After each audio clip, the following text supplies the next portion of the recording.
And we are live. Back in the house with another one. It's your boy Dominic Rich, and we are here to do a review for match week 3. What a match week we had, though. We have some very exciting fixtures to actually run through and react to. More reaction than analysis, to be honest, for most of these, because I'm telling you, some of these games were a blur. And to go in depth into all the games would be kind of difficult, to be completely honest, because, you know, we had some really good games. Chelsea, Leeds, Man City, Newcastle, the United, Liverpool game was good. The Brentford, Fulham game was also another very, very good game. So, to remember all the details from every game is impossible, but I'll try my best to highlight some of the things that actually happened in most of these. So without further ado, let's get down to business. Your boy Dom, and I'm back. I'm back with the consistency. I actually did a watch along yesterday. So, you know, to do the watch along and to do the review was a little difficult yesterday, to be honest.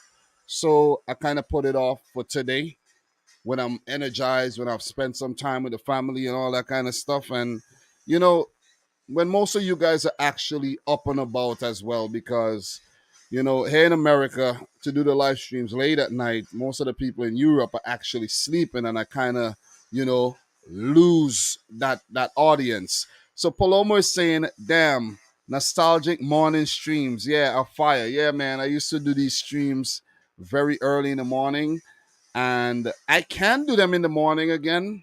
I might have to go back to some morning streams on early Mondays and early Tuesdays, so that I could just, get that content out when most people are up and not asleep. So thanks, Sebastian, repping Sweden today. I just went in my pile of kits over there, and I said, let me wear this one today. Big up to Moritz in the house. Guys, if you haven't yet, smash your thumbs up button. Make sure you do so and vote in the poll to let us know where do you think Liverpool would finish the season when come the end of May. I think that's when the title is decided, right? This season, even though there's the World Cup. So what we're gonna do, we're gonna get straight into these matches, guys. You know what I mean? Let's pull up the Premier League website, and we are gonna go down the fixtures, and we are gonna talk each and every one of these results.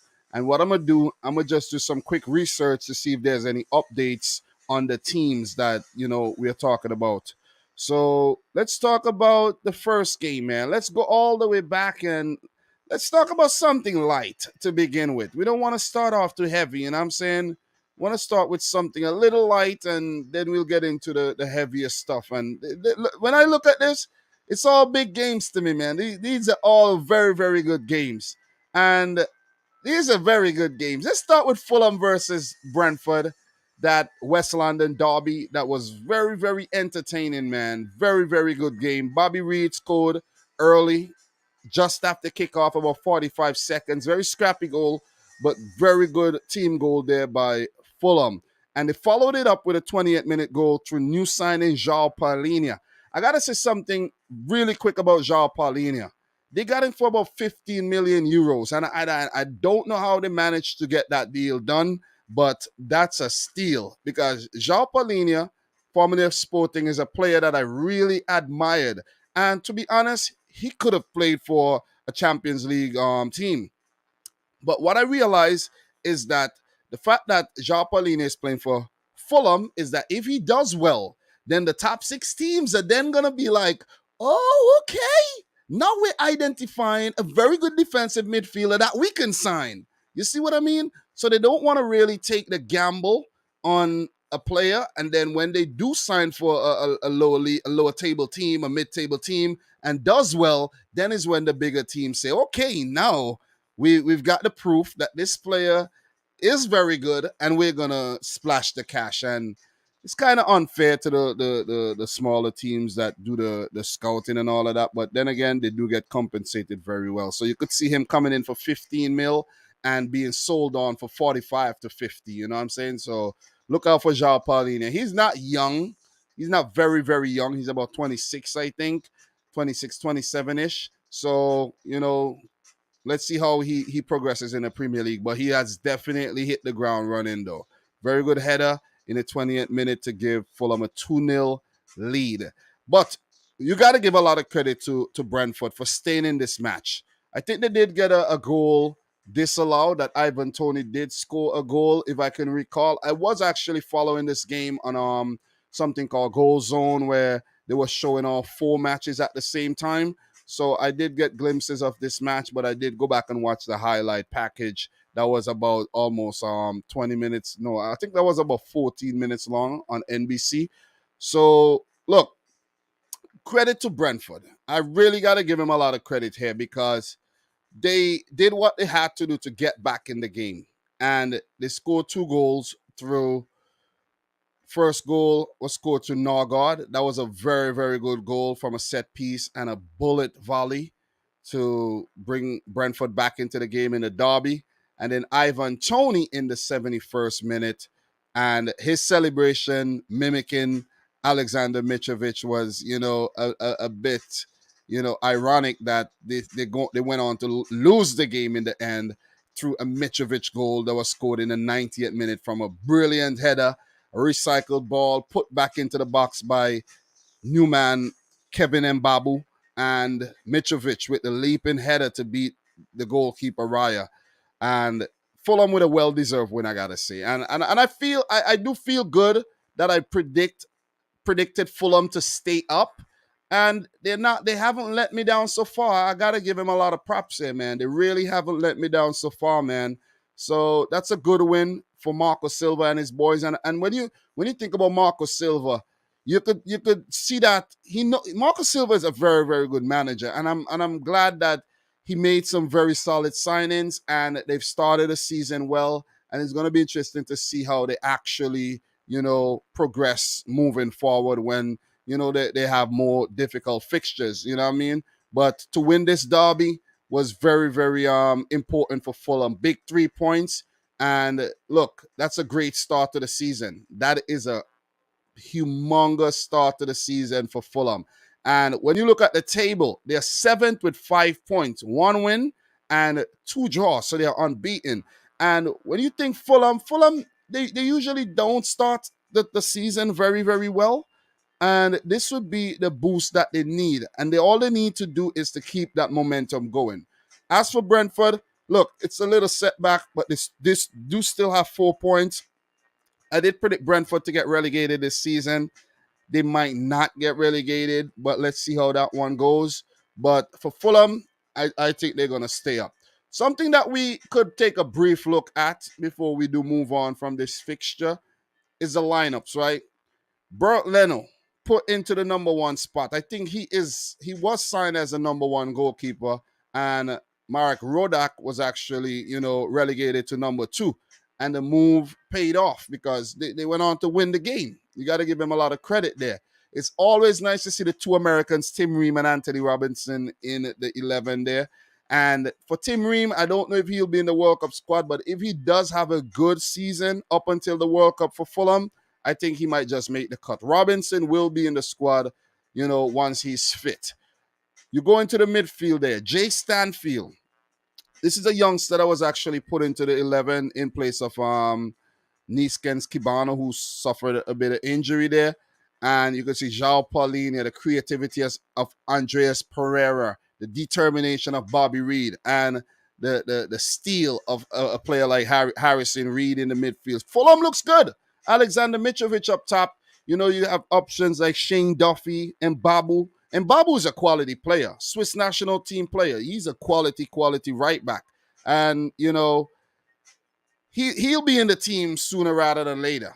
You know what I mean? So, guys, Kenny Tete got to watch himself as the right back, because Mbabu would be in the 11 sooner rather than later, though. But they're looking good. The bench doesn't look too bad with the likes of Nathaniel Chalobah. He's, former England international, doesn't really play much these days. Going to be hard to get back in the team. And you got Issa Diop brought in from West Ham. So they do have a lot of cover. And what's important to survive is to just have a solid squad, a well-balanced squad, a deep squad. And I think Fulham should be all right, man. You know what I mean? You go over to Brentford and the way they were set up. Mbuemo looked good in for that goal, that Ivan Toney goal, and Mbuemo looked really, really good, man. You know what I mean? I look, the reason why I predicted Brentford to go down is because I just don't like, the way they struggled last season before Eriksson came in. And I think they could go through a similar period, man. So, you know, Aaron Hickey, I didn't watch the game. I don't know how he's progressing so far, but he's starting.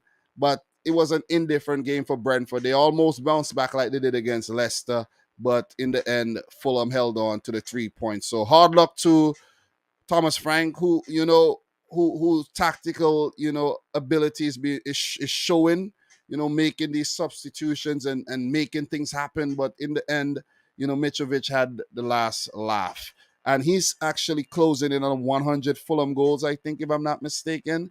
So let's see how both these teams progress, man. So big up to everybody in the stream right about now. Paloma is saying, who would have expected this game to be so thrilling? I know, man. Sebastian is saying Mitrovic might score 10 goals if he keeps scoring. I think he will get 10 goals.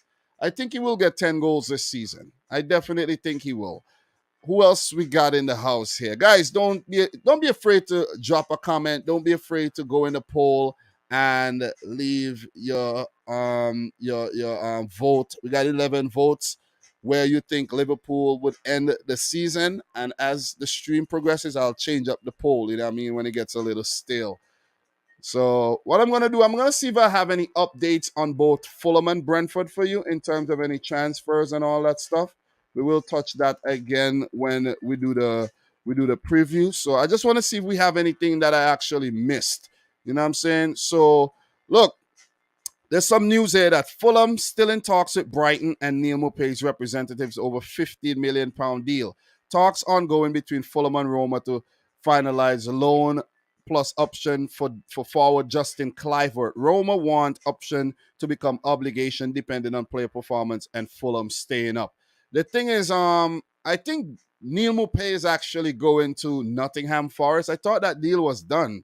So I don't know why Fulham is still being mentioned in that. Maybe the Neil Maupay deal isn't actually finished.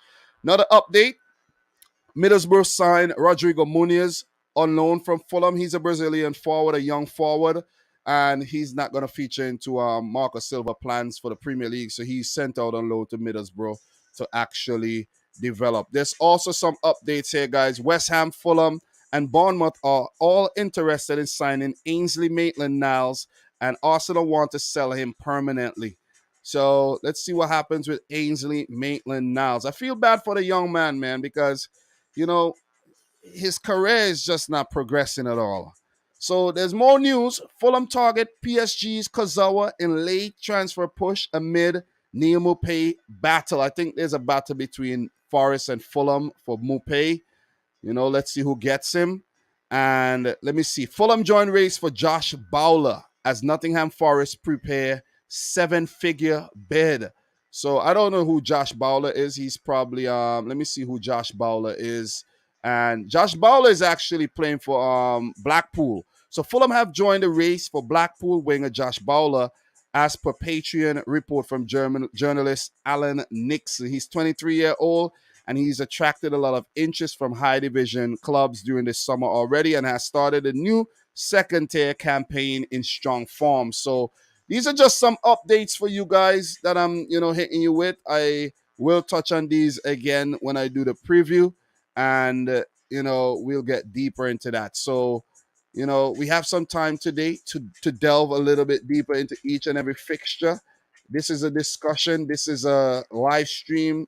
I'm not in any rush at all. So we're in it for the long game here. It's a long game today, okay? But in terms of Brentford, Forest Green Rovers signed Miles Pate-Harris on loan from Brentford. So that's a latest update here. And in terms of Brentford, I don't have anything else in terms of any transfer updates or any major kind of news, So let us move on to the next game. So that's it for Fulham versus Brentford. But before we do move on, let's talk about their next match. For Fulham, they're 7th in the table. They would want to remain in the top 10 for as long as possible. And Fulham's next game is a second round EFL Cup match against Crawley Town today. I didn't even realize these EFL games will actually play today, though. Big up to the boy Doug in the house. How are you doing, Doug? Nice to see you around these parts, man. Hard luck on the loss yesterday. So Fulham are playing today against Crawley Town. A lot of changes expected to be made there because they do have a big London derby against Arsenal coming up on Saturday. As for FC Brentford, in terms of their position in the league, they are eighth, just one behind Fulham. And for them, their next game would also be today against Colchester. And that's going to be an away match in the EFL Cup second round. And they do face Everton this Saturday. So that's a wrap for that first fixture. Appreciate you guys actually listening. And don't forget to smash the thumbs up button if you are yet to this. So big up to the boy Ivan LFC who say Liverpool will struggle to get top four. Make sure you guys vote in the poll. We got 19 votes. We have outside top four, 16%, third, 47%, second, 21%, 16% of the voters still think Liverpool are going to win the title. Big up to Angel Abel in the house.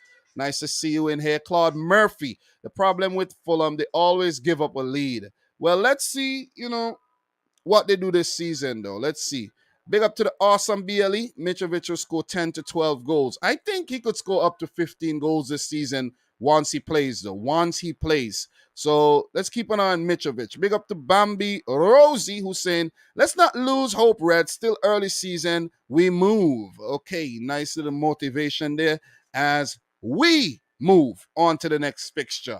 And the next game, let's talk a bit about this match, man. Crystal Palace 3, Aston Villa 1. Villa giving up the lead from a winning position there. 5th-minute goal by Ollie Watkins.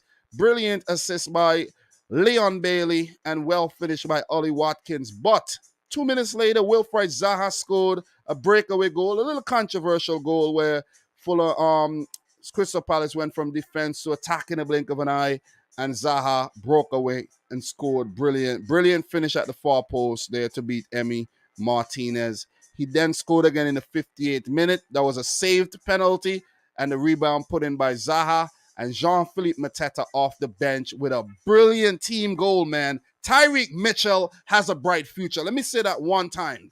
Tyreek Mitchell has a bright future. He won't be a Crystal Palace player next summer.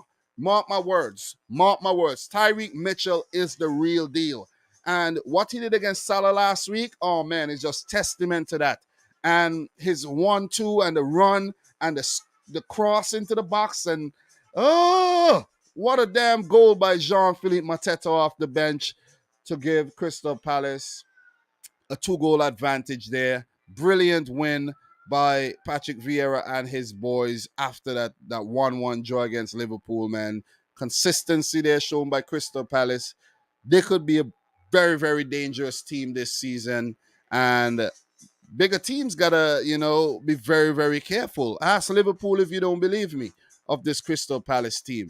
But look, they could have scored more. I think they do deserve the win. Hudson Edward, I think, had a rotten day in front of goal. He has not scored in over 10 Crystal Palace games, but it's nice to see Mateta on the score sheet. That will do his confidence a lot of good. The fact that he's not starting every game, maybe we'll see him from the start more often than a Jordan Ayew, who I think did get an opportunity himself. But it was just chances galore in this match, man. I think there was a few disallowed goals, if I'm not mistaken. Not going to get too deep into that because this is not a game that I actually watched live. So it's one of the other games I was playing while I was watching another match. But big win for Crystal Palace, man. Huge 3 points here. And kudos to Zaha, man. He's been very consistent. He's one of the most consistent players in the Premier League. He's got, I think, about 11 to 12 goals in his last 15 to 20 starts. So he's been on fire lately, man. So do have to give Wilfried Zaha a lot of credit. And Patrick Vieira was asked if he's going to be a Crystal Palace player come end of the transfer window. And I think he should remain a Crystal Palace player. Doesn't make sense to go up to another team, a top 6 team, and then, you're flopping. You see what I mean? I hate to see that. I really, really hate to see that. So it's best when a player stays put when they start in every single game for their club and they're doing very, very well. Sometimes when you're overly ambitious, it doesn't always work out for you. You know what I mean? So look, Aston Villa are struggling. Let's talk about that one. And if you look at the lineup here for Aston Villa, you'll see Tyrone Mings in the back there, along with Ezri Konza. Gerard brought in Diego Carlos to kind of help out at the back there, but he's injured for the foreseeable future, and it's left a big gaping hole in Aston Villa's defense. You see how hard they have to work. You know what I mean? You go over to the stats. 17 shots and on goal for Crystal Palace, 9 on target. So Martinez was a busy man in goal. He pulled off some really good saves, but he couldn't stop 3 of those from going into the back of the net, man. So Villa again have defensive problems. Even though go back to the lineup, they have the likes of Boubacar Kamara, just sitting in front of the defense there. Didn't help. Maybe Steven Gerrard need to rethink his lineup. Maybe it calls for like a marvelous Nakamba. Is he fit? Yeah. Maybe it calls for a marvelous Nakamba again or Douglas Luiz. Sometimes you get that new player, you want to throw him in from the start. Maybe they need to go back to square one. Douglas Luiz on the bench doesn't make any sense to me. You see what I'm saying? Coutinho started up from the bench. Understandable. He has not been that good from the first 2 games there and did suffer a little injury. So it's understandable that Emi Buendia was given a chance, but still, you know what I mean? Buendia, when given a chance, got to really step up and, you know what I mean? Take control of the the creative role and help his team. But they ended in another loss. So Villa, not a great start to the season. They did win their second game, I could recall. They did pick up a victory, but they have lost 2 out of 3 now and losing to Bournemouth and Crystal Palace. 2 teams that they should beat, in my opinion, with the type of money that they spend, with the type of team that they assemble, is a bit poor. And Steven Gerrard would be under a bit of pressure here, man. Look, if we just take a look at some of the inclusions here, Jacob Ramsey, I think, have started the season very slowly. Players like Matt Cash and Luca Dina as well, they got to step their game up. Steven Gerrard have a conundrum with who he starts in terms of Danny Ings. You got the likes of Ollie Watkins, Leon Bailey. So got a little headache there in who he starts. Up top.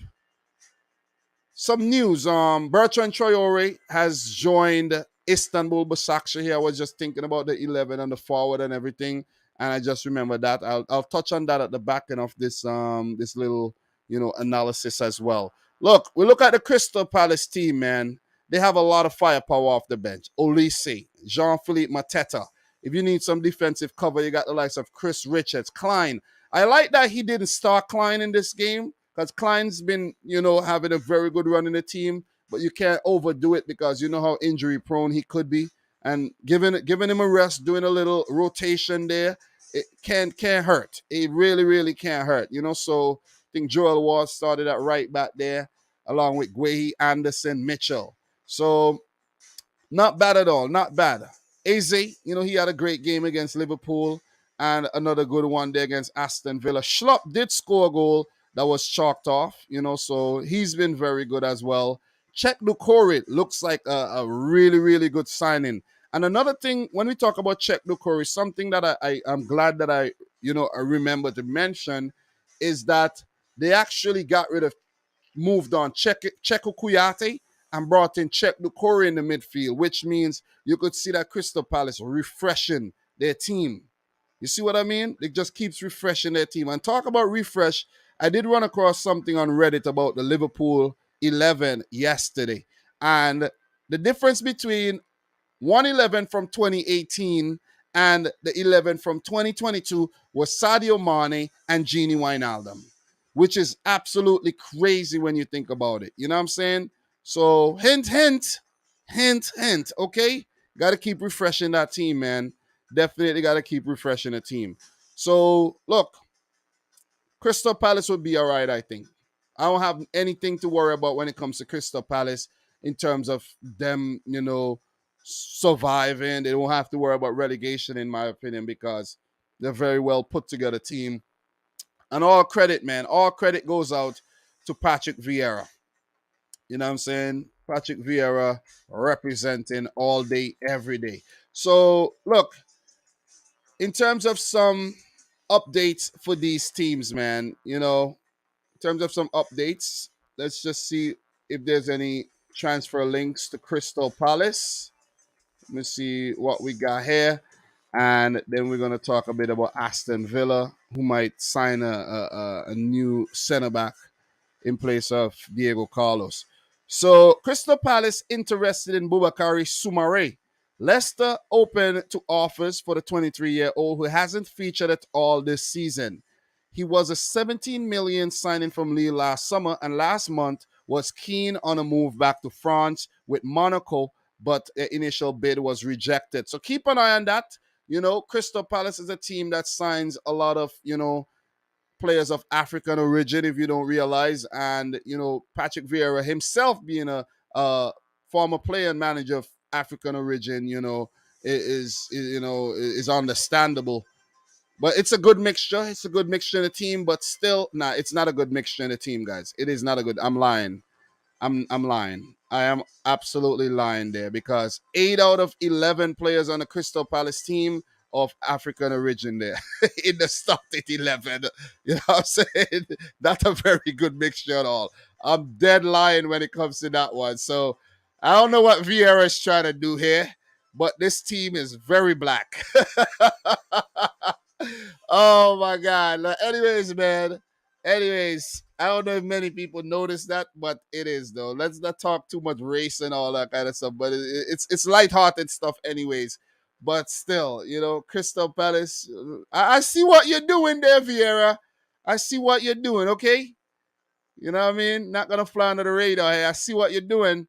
So look, I think that's about it. They were linked to Ile Moriba, former Barcelona youngster there, but there hasn't been any, buzz about that lately.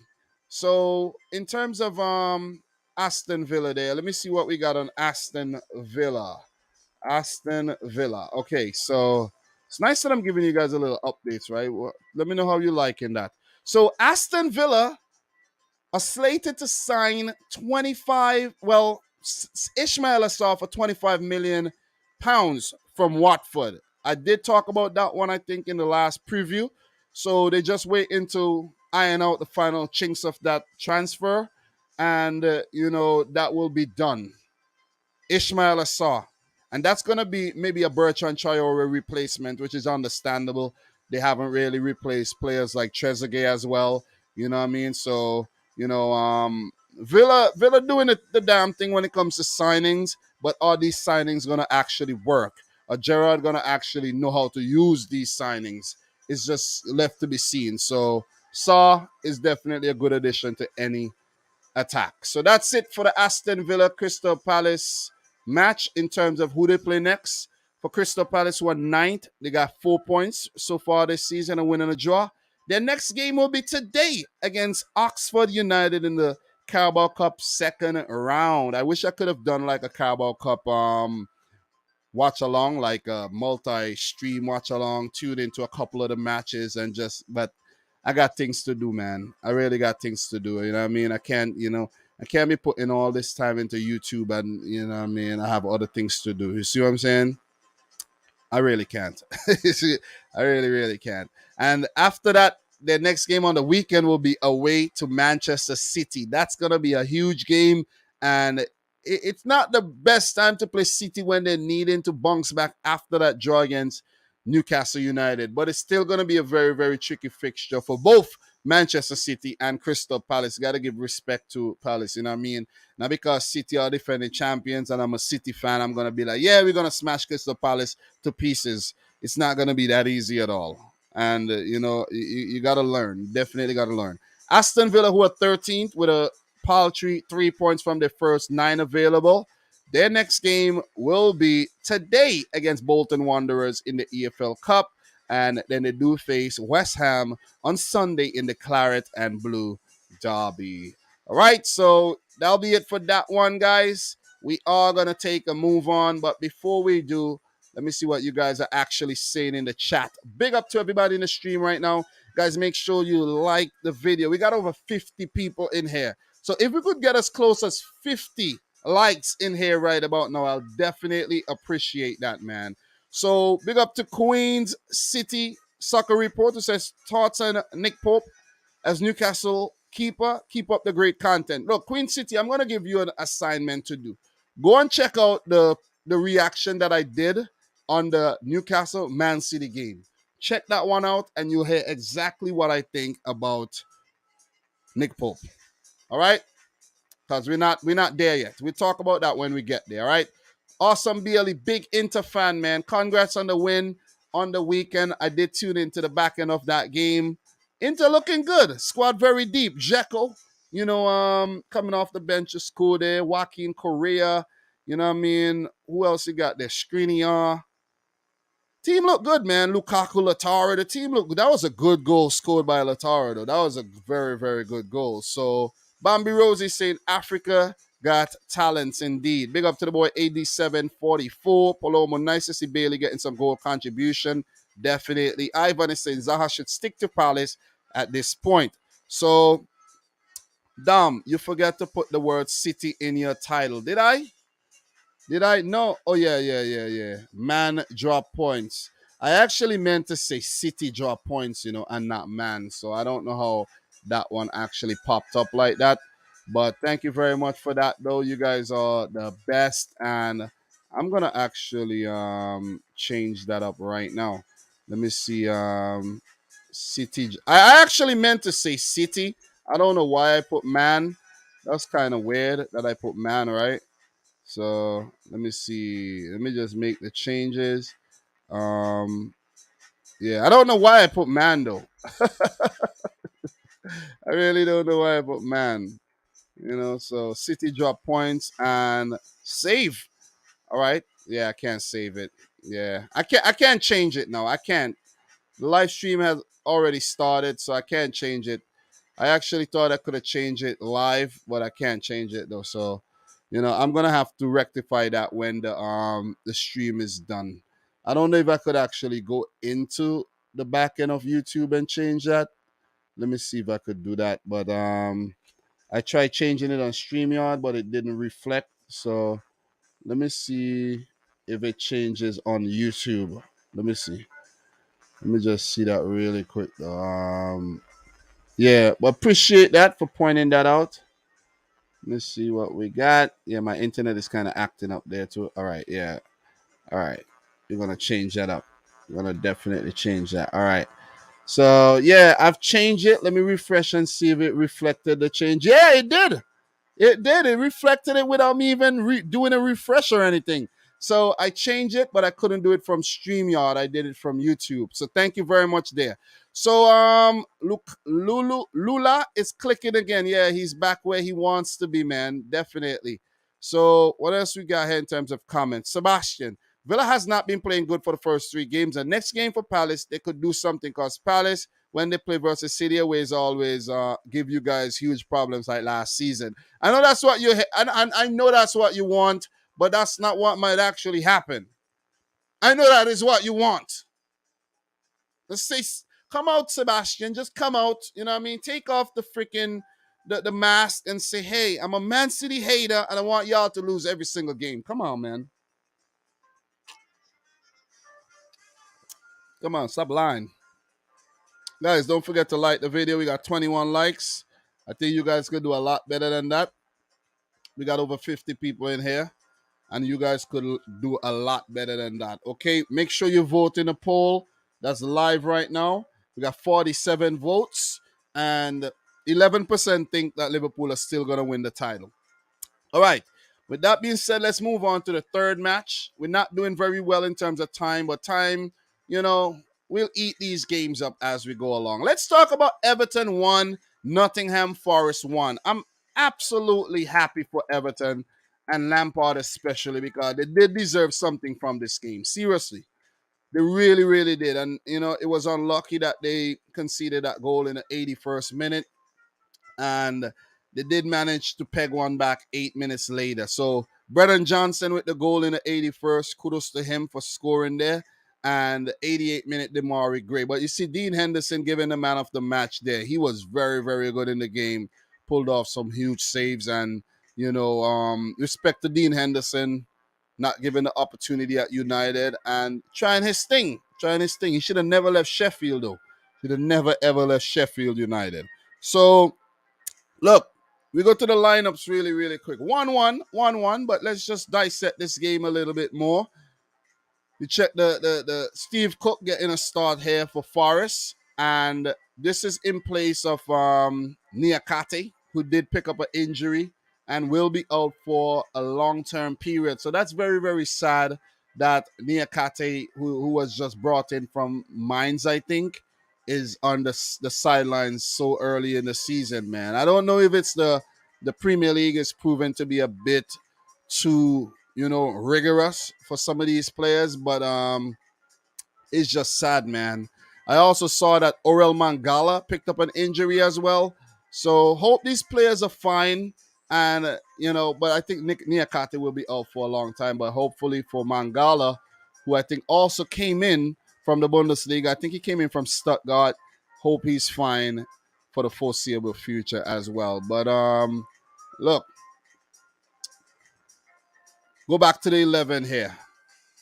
Nico Williams, man. I saw Nico Williams got a shot off that was saved by Pickford. And I was like, God damn. Nico Williams has definitely developed as a very, very good footballer, man.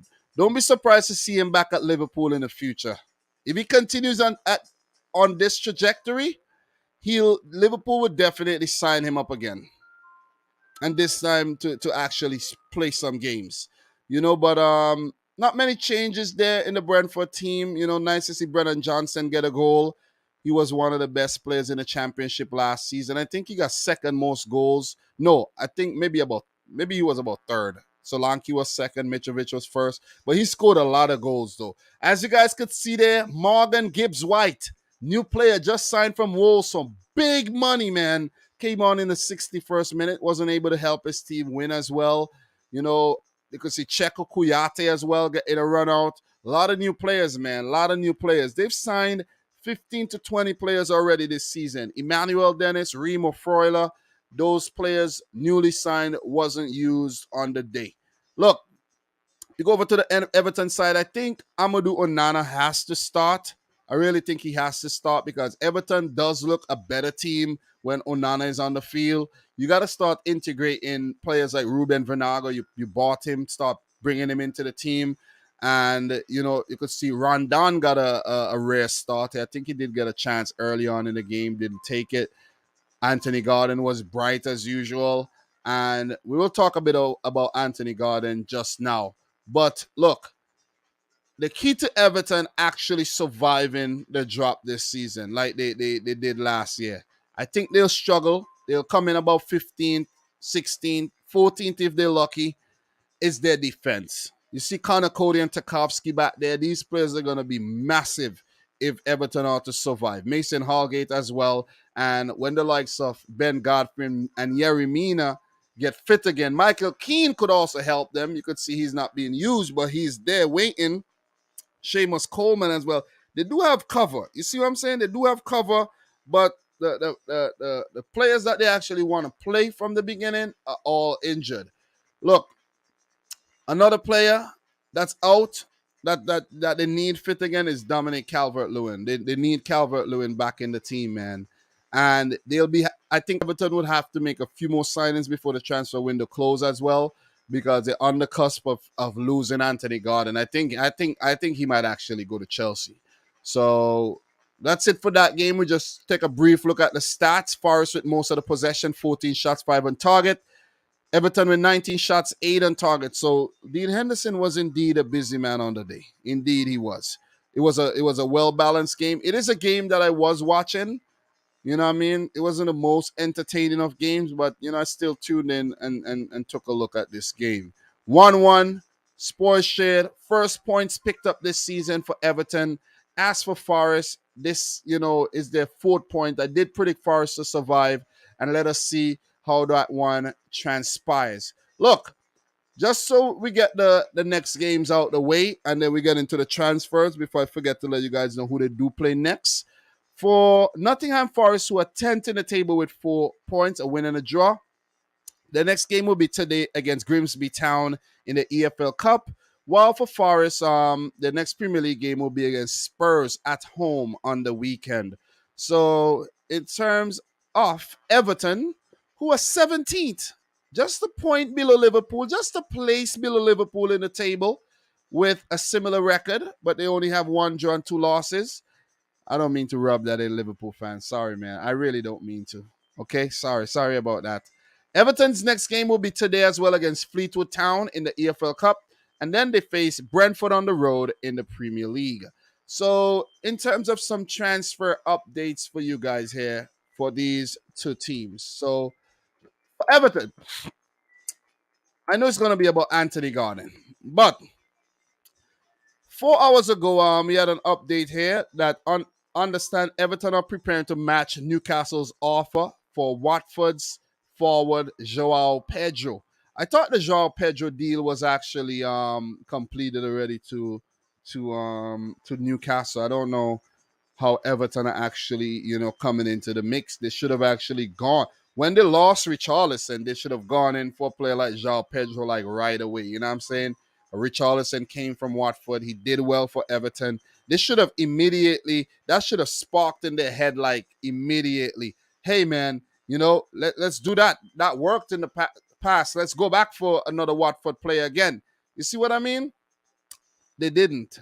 They really, really didn't. So let me see if there's any other updates on the whole Joao Pedro thing. If Fabrizio Romano did say, here we go, when it comes to Joao Pedro. But we got a lot to go through today, though. We have quite a lot to go through, man.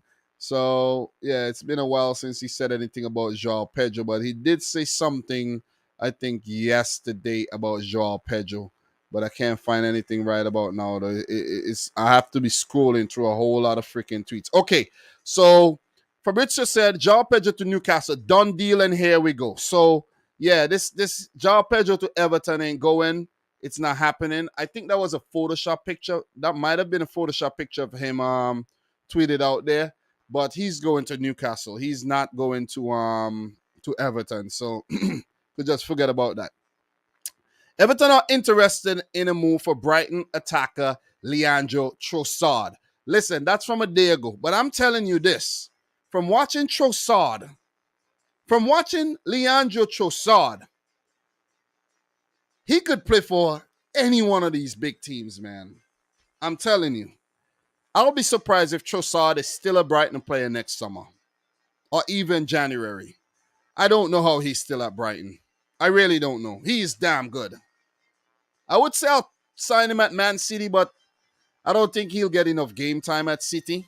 But it will be a damn good Moneyball type signing. You see what I'm saying? Where you look at the stats, you say this player is very effective, and you go in for him. I don't know if he has a release clause or anything, but it's a really, really neat player that any, Champions League or Europa League level club could actually do very, very well with. So if Everton are able to get the signature of Leandro Trossard, I think that would be a great addition. Let's say they sell Anthony Gordon and go in for Trossard. You know what I mean? That'd be a great, great signing, though. So, look, Chelsea and Everton have joined Man United in weighing up moves for Ivan Toney. That's from 2 days ago. The striker is reportedly on prospective target list of all 3 clubs. And that won't be a bad signing, too, but, I don't know if that's going to happen at all. I really, really don't know. So, from a couple of days ago, there was also reports that Newcastle, West Ham, Everton, Southampton, and Leicester, along with clubs in Italy and Germany, have shown interest in Man United's midfielder Scott McTominay. So let's say Casemiro comes in and McTominay gets frozen out, permanently out the team. He could look to move on, and, clubs are actually having an eye on him.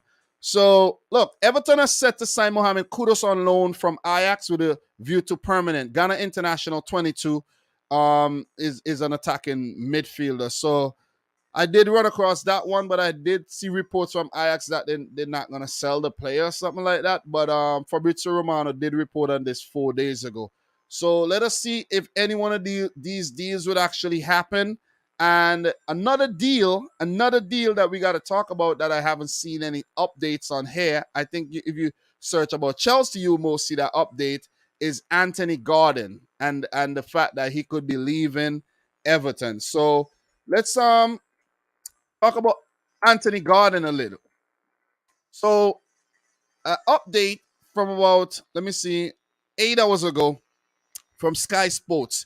It is said that Chelsea prepared to pay 60 million, not euros, but pounds, pardon me, for Anthony Gordon. 60 million pounds. And we're going to pull up that article and we're going to take a look at the article briefly when it comes to Anthony Gordon. So Anthony Gordon, Chelsea prepared to pay up to £60 million for Everton forward.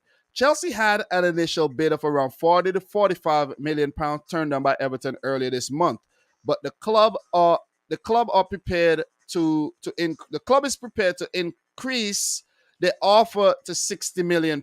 Everton's position this summer has been the player is not for sale. So look, man. No, I think I read the whole thing there already, but Anthony Gordon, in terms of games, first on the list since the start of last season. He's played the most games for Everton. He scored the fourth most amount of goals, third most chances created, second in terms of duels won, successful crosses third, and total shots third. So he's been quite prolific, and his rise has been nothing short of meteoric. He came to the academy and everything, and now Chelsea wants him. A new contract remains on the table for Gordon, whose current Everton deal expires in June 2025. Frank Lampard needs to add forward options to his squad before the transfer window ends, and potential deal could raise the finances to make that happen. So, even though Everton would be at a disadvantage if they lose Anthony Gordon, they could also use that money to bring in 2 to 3 very effective players that could help Everton out this season, because £60 million, that's a whole lot of loot. Okay? That's a whole lot of money, man. And you could do a lot with that money. You could bring in a new forward. You could go over to the French league and you could do, well, I'm pretty sure they were scouting players already. Go on your target list and make some of these deals happen before deadline day. Tottenham wanted to sign the England under 21 in a package deal with Richarlison for a combined 80 million earlier in the summer, but were not successful. Newcastle made an approach, but did not submit a formal bid. Look at this. Everton, you sold Richarlison, and if you sell Anthony Gordon in the same window, and then you don't take that money and do something significantly important with it by bringing in some quality in the team. And I'm not talking about the defensive acquisitions, because Tarkowski was I think free, Connor Cody on a loan.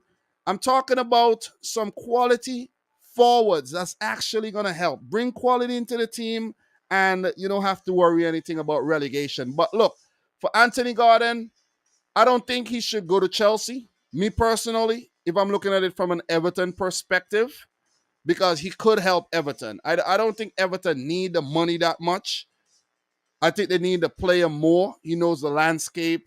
He knows the team, chemistry and everything, and the culture. And to get another player to come in and adapt to that would be very, very difficult. So I think Anthony Gordon should actually stay.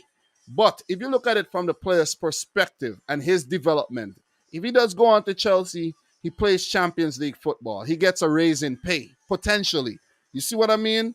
But in terms of consistent game time, I think that's going to be lacking at Chelsea, because Thomas Tuchel always chopping and changing, and I don't see Anthony Gordon going over there just like a Carney Chukwuemeka did and getting into the 11 and playing every single match. You got to compete with guys like Raheem Sterling and Christian Pulisic and Callum Hudson-Odoi and these guys if they're still there. You know what I mean? So I don't know what's gonna. I think the deal is gonna happen. I think I'm on the fence. I think the deal is gonna happen. Player probably dreams of playing for Chelsea. I think the deal is gonna happen. Chelsea is splashing the cash. They're desperate right about now. But Everton gotta use the money to do something rather significant in helping this season, man. So we're gonna keep it moving. And look, did we talk about Forest? We haven't even touched on any Forest transfers yet. Any more incomings for Forest? Let us take a look at Forest and their potential transfers, right? Look, I need to get a move on, man. I got a lot of games to talk about, and my wife got to actually head on out for about 1 o'clock. So I got about an hour and 40 minutes, tops. So look, Nottingham Forest are interested in signing Tottenham Hotspur's defender Jaffe Tanganga. Forest understood to be exploring a permanent deal. Spurs have been holding on for 20 million euros, 16.8 million pounds this summer. Milan still interested. Let's see if that one actually happens. You know what I mean? So look, Forest considering taking Tottenham left back Sergio Reguilon on loan as well. Talks between the two clubs in recent weeks as Nottingham Forest seek to cover Omar Richards.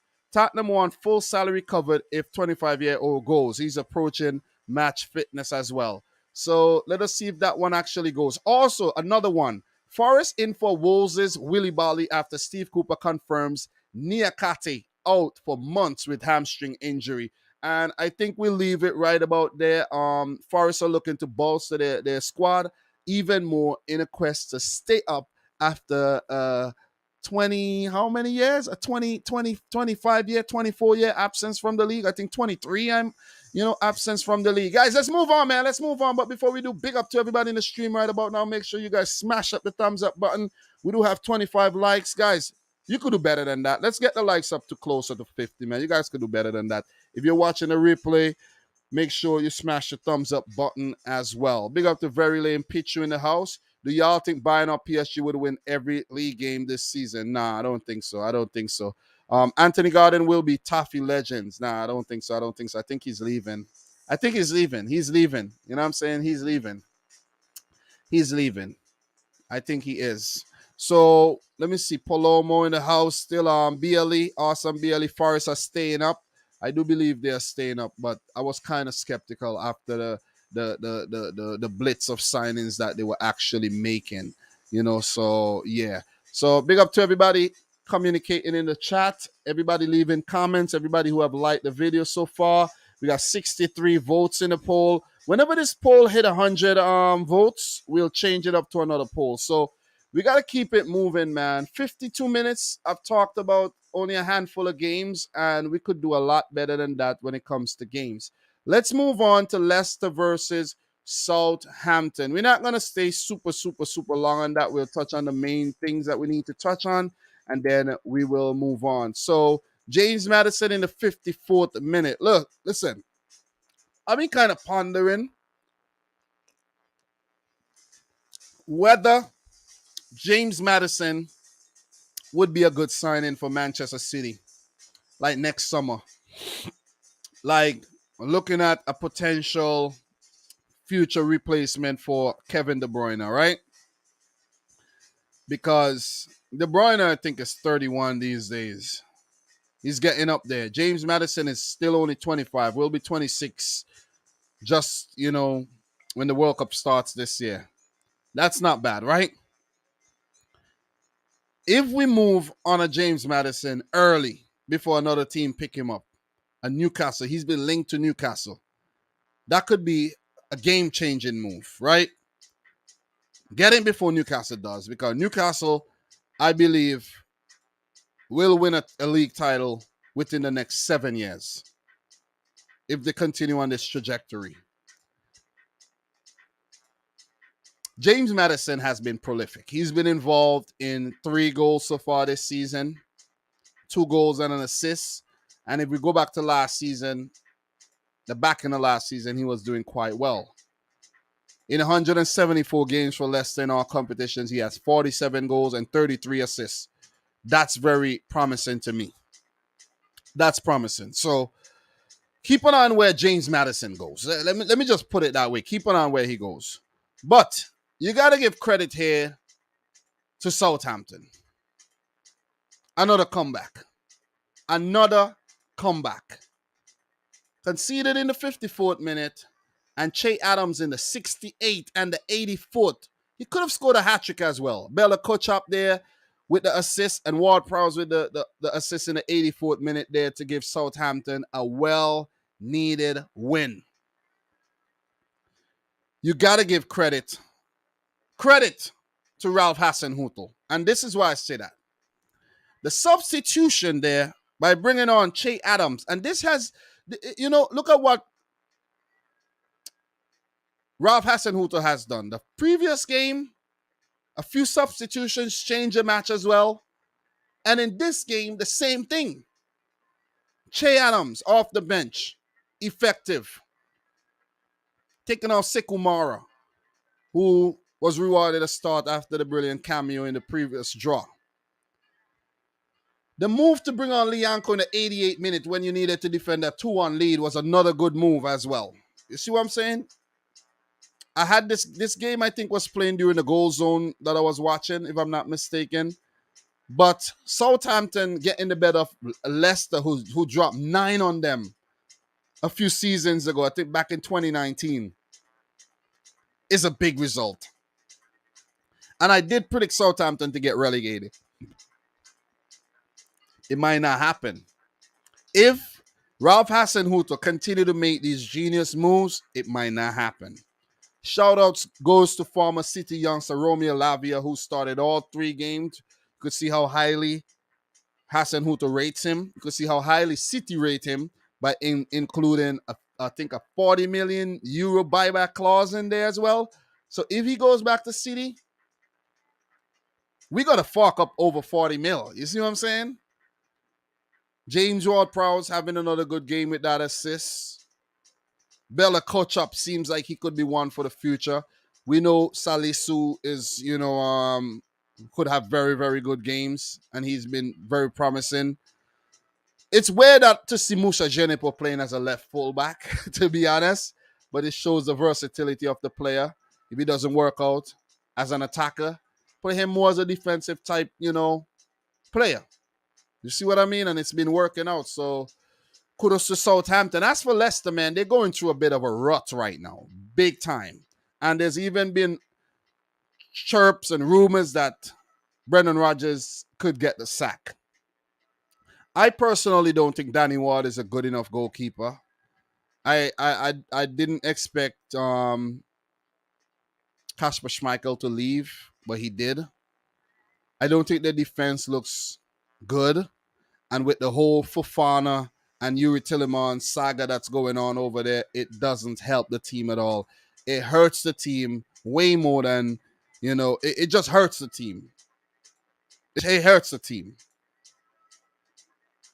I'm not going to say the players are selfish or whatnot, but if teams are coming in for them or they want to move, let them go. Let them go. They want to leave, let them go.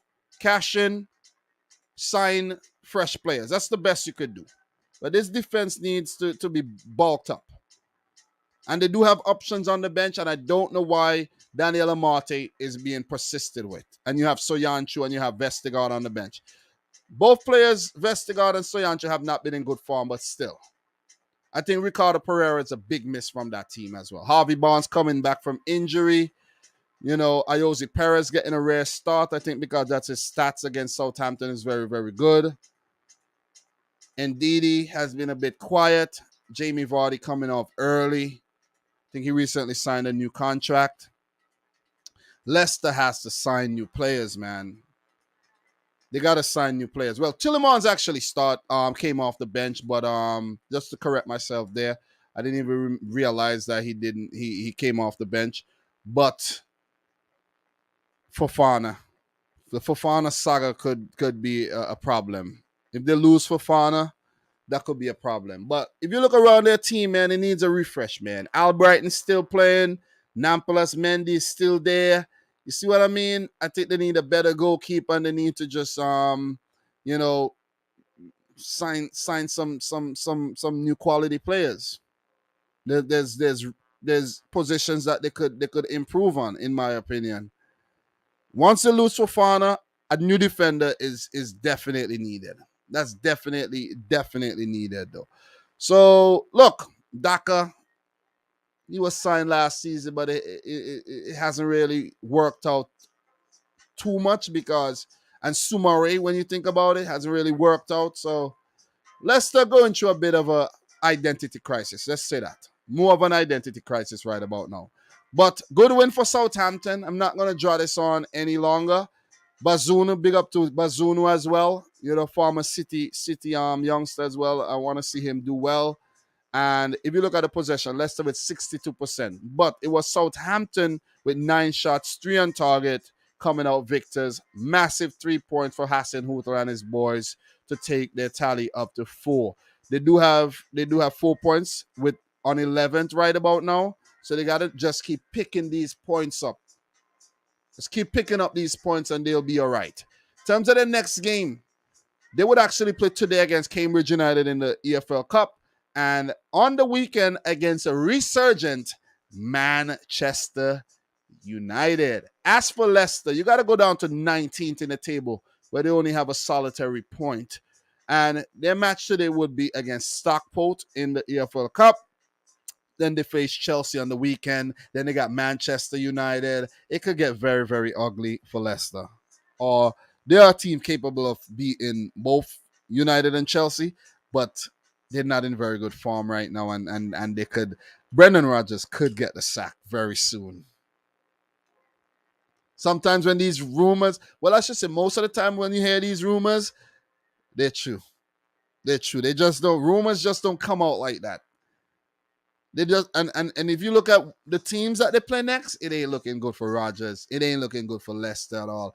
But at the end of the day, when you think about it, maybe that's what they need. A bit of a refresh. New mentality coming into the setup. You see what I mean? Seeing things from a different perspective.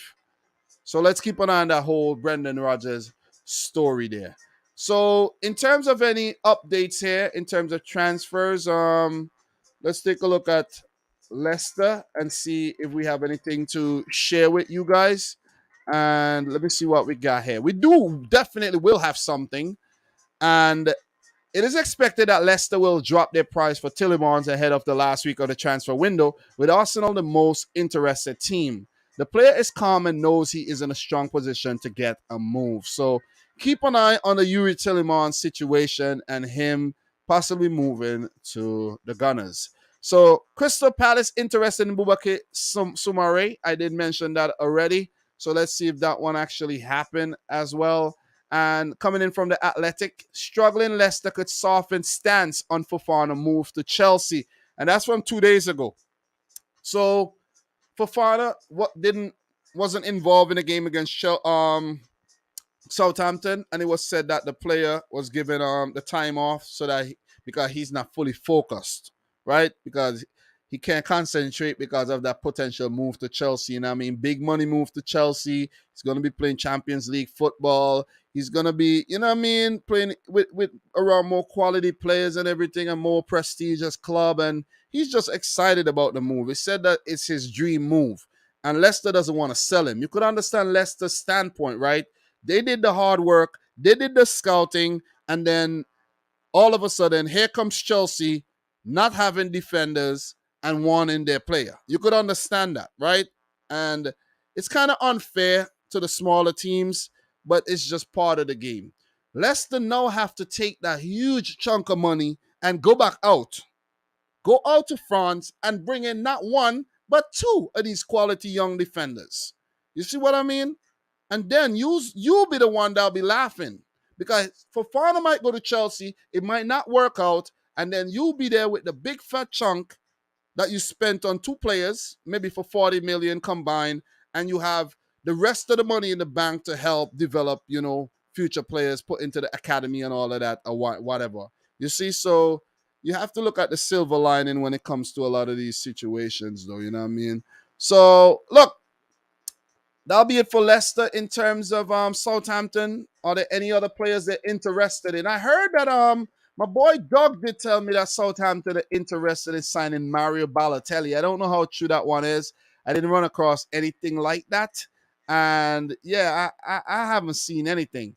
But look, Aston Villa makes Southampton approach over Jan Bednarek after Diego Carlos' injury. So look, I didn't see this pop up on the Aston Villa chat when we spoke about it, but there's also some news about Jan Bednarek potentially going to Aston Villa. So let's see if that one actually happened. So look, there's also been news that Turkish club Göztepe has been purchased by the owners of Southampton. And I think the owners of Southampton are Serbian billionaire, I think, owns Southampton the last time I checked. So let me see. Yeah, that's about it. Yeah. Okay. There's another one. There's another one from 6 days ago that I missed. And how did I miss this? Southampton have held talks with Benfica over £25 million deal for Gonçalo Ramos.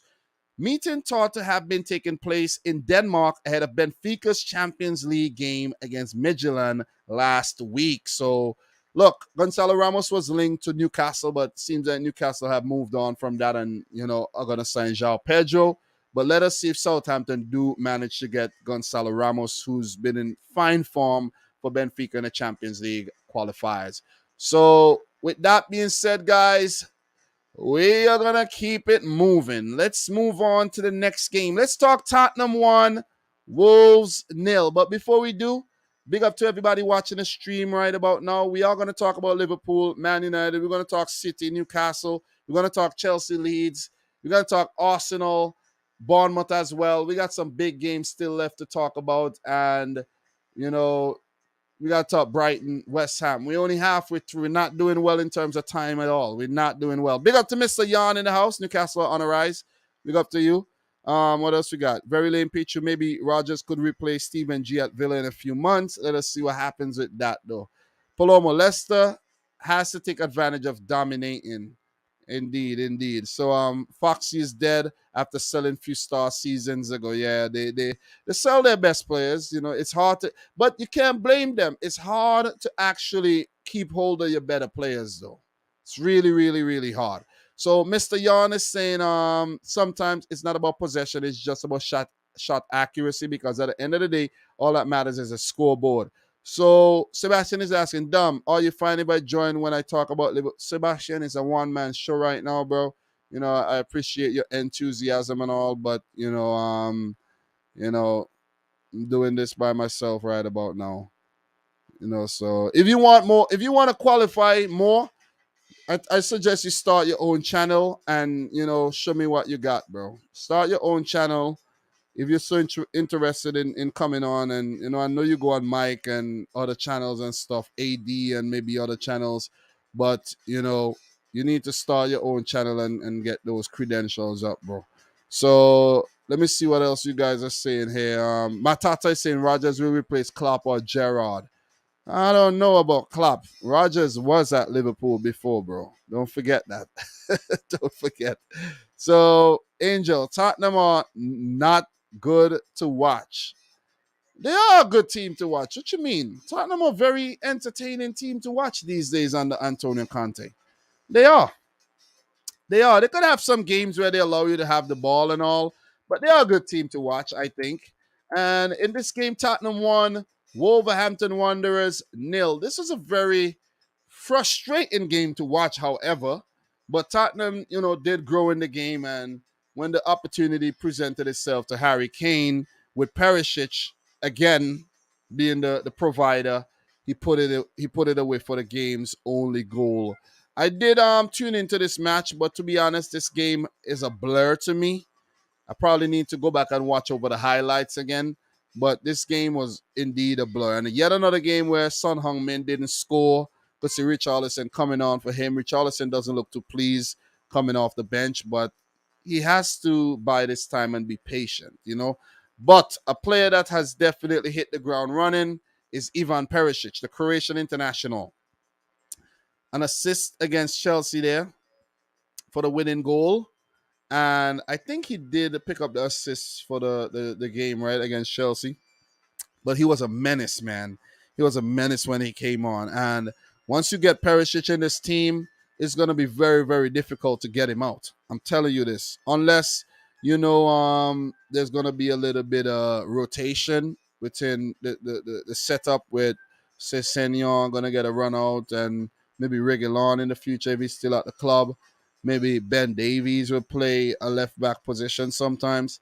But it's going to be difficult to get Perisic out the team. Look, this Tottenham team looks good. I'm telling you, and we know this. This is not an understatement here. The front line of Son, Kane, and Kulusevski, we know the potential of this front line. Even though Son has started out slowly, I think he's still picked up an assist so far this season. Bentancur is quietly doing his thing alongside Hybia in the midfield, Emerson Royal and Perisic swashbuckling fullbacks. The defense, you could see some rotation there where Davinson Sanchez came in for Romero and Eric Dyer and Ben Davies are looking like world-class players these days, man. I'm telling you. Not saying that they're world-class, I'm just saying. But I think Romero had a bit of a injury problem there. He did pick up a yellow in the last game, but he didn't feature on the bench. Bissouma came off the bench. Newman, Bissouma, Richarlison, and Sessegnon. Tanganga could be on his way out. Longley was said to be an injury doubt for the game, but you could see him featuring on the bench there. Brian Hill is set to join Valencia on loan, and Lucas Moura is playing a bit part role this season. As for Wolves, their problem is goal scoring. That's their problem. They have some very good games, but they just can't seem to get the ball in the back of the net. You see what I mean? Defensively, they are very sound, bringing in Nathan Collins from Burnley. You could see Kilman there, and they're moving on Connor Cody. Willie Bolly is not featured. Bruno Lage is still trying to put his signature over the team, right? And have the team looking more like his team than a Nuno Espirito Santo team. Ryan Aït-Nouri, I think, is a very good player, but he's very error prone. He give the ball away. He give away penalties, and maybe he could rethink using Ryan Aït-Nouri as the left fullback. And that might be a bit harsh, but I think that could be a change that Bruno Lage could make in the future. Look, Pedro Neto is being linked with a move to Arsenal, and I'm not surprised at all because he's a peach of a player. Ruben Neves has been linked with a move out as well, but who knows, he might end up staying on. Mateus Nunes, he looked good in the game, had a couple chances along with Gonzalo Guedes. You could see the Portuguese contingent here. 6 of them from the start there. I think it's all 7 in total started. I think that's the record for the most players from one team to start a Premier League match, I think. And I think that who has the record? It might be Wolves as well. It might as well. Look, listen to me. Might as well just play Nelson Semedo. Okay? Play Semedo for Ryan Aït-Nouri. Right? Play him. And play Tati Gomez for one of the other center backs, like maybe for Johnny or somebody. Play all Portuguese players. You know what I'm saying? Just go ahead and play all Portuguese players in the team, man. Just go ahead and do that.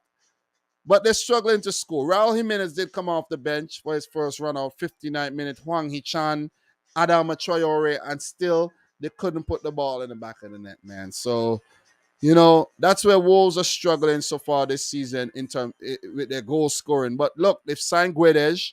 Guedes is not a prolific goal scorer. He's not. Neither is Podence.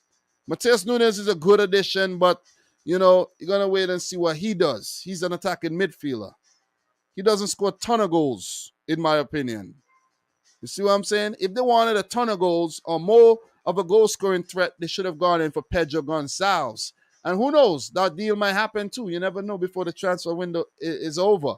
He's another Portuguese player from Sporting. So, look, go to win for Spurs. It was another hard-fought battle like the one against Chelsea.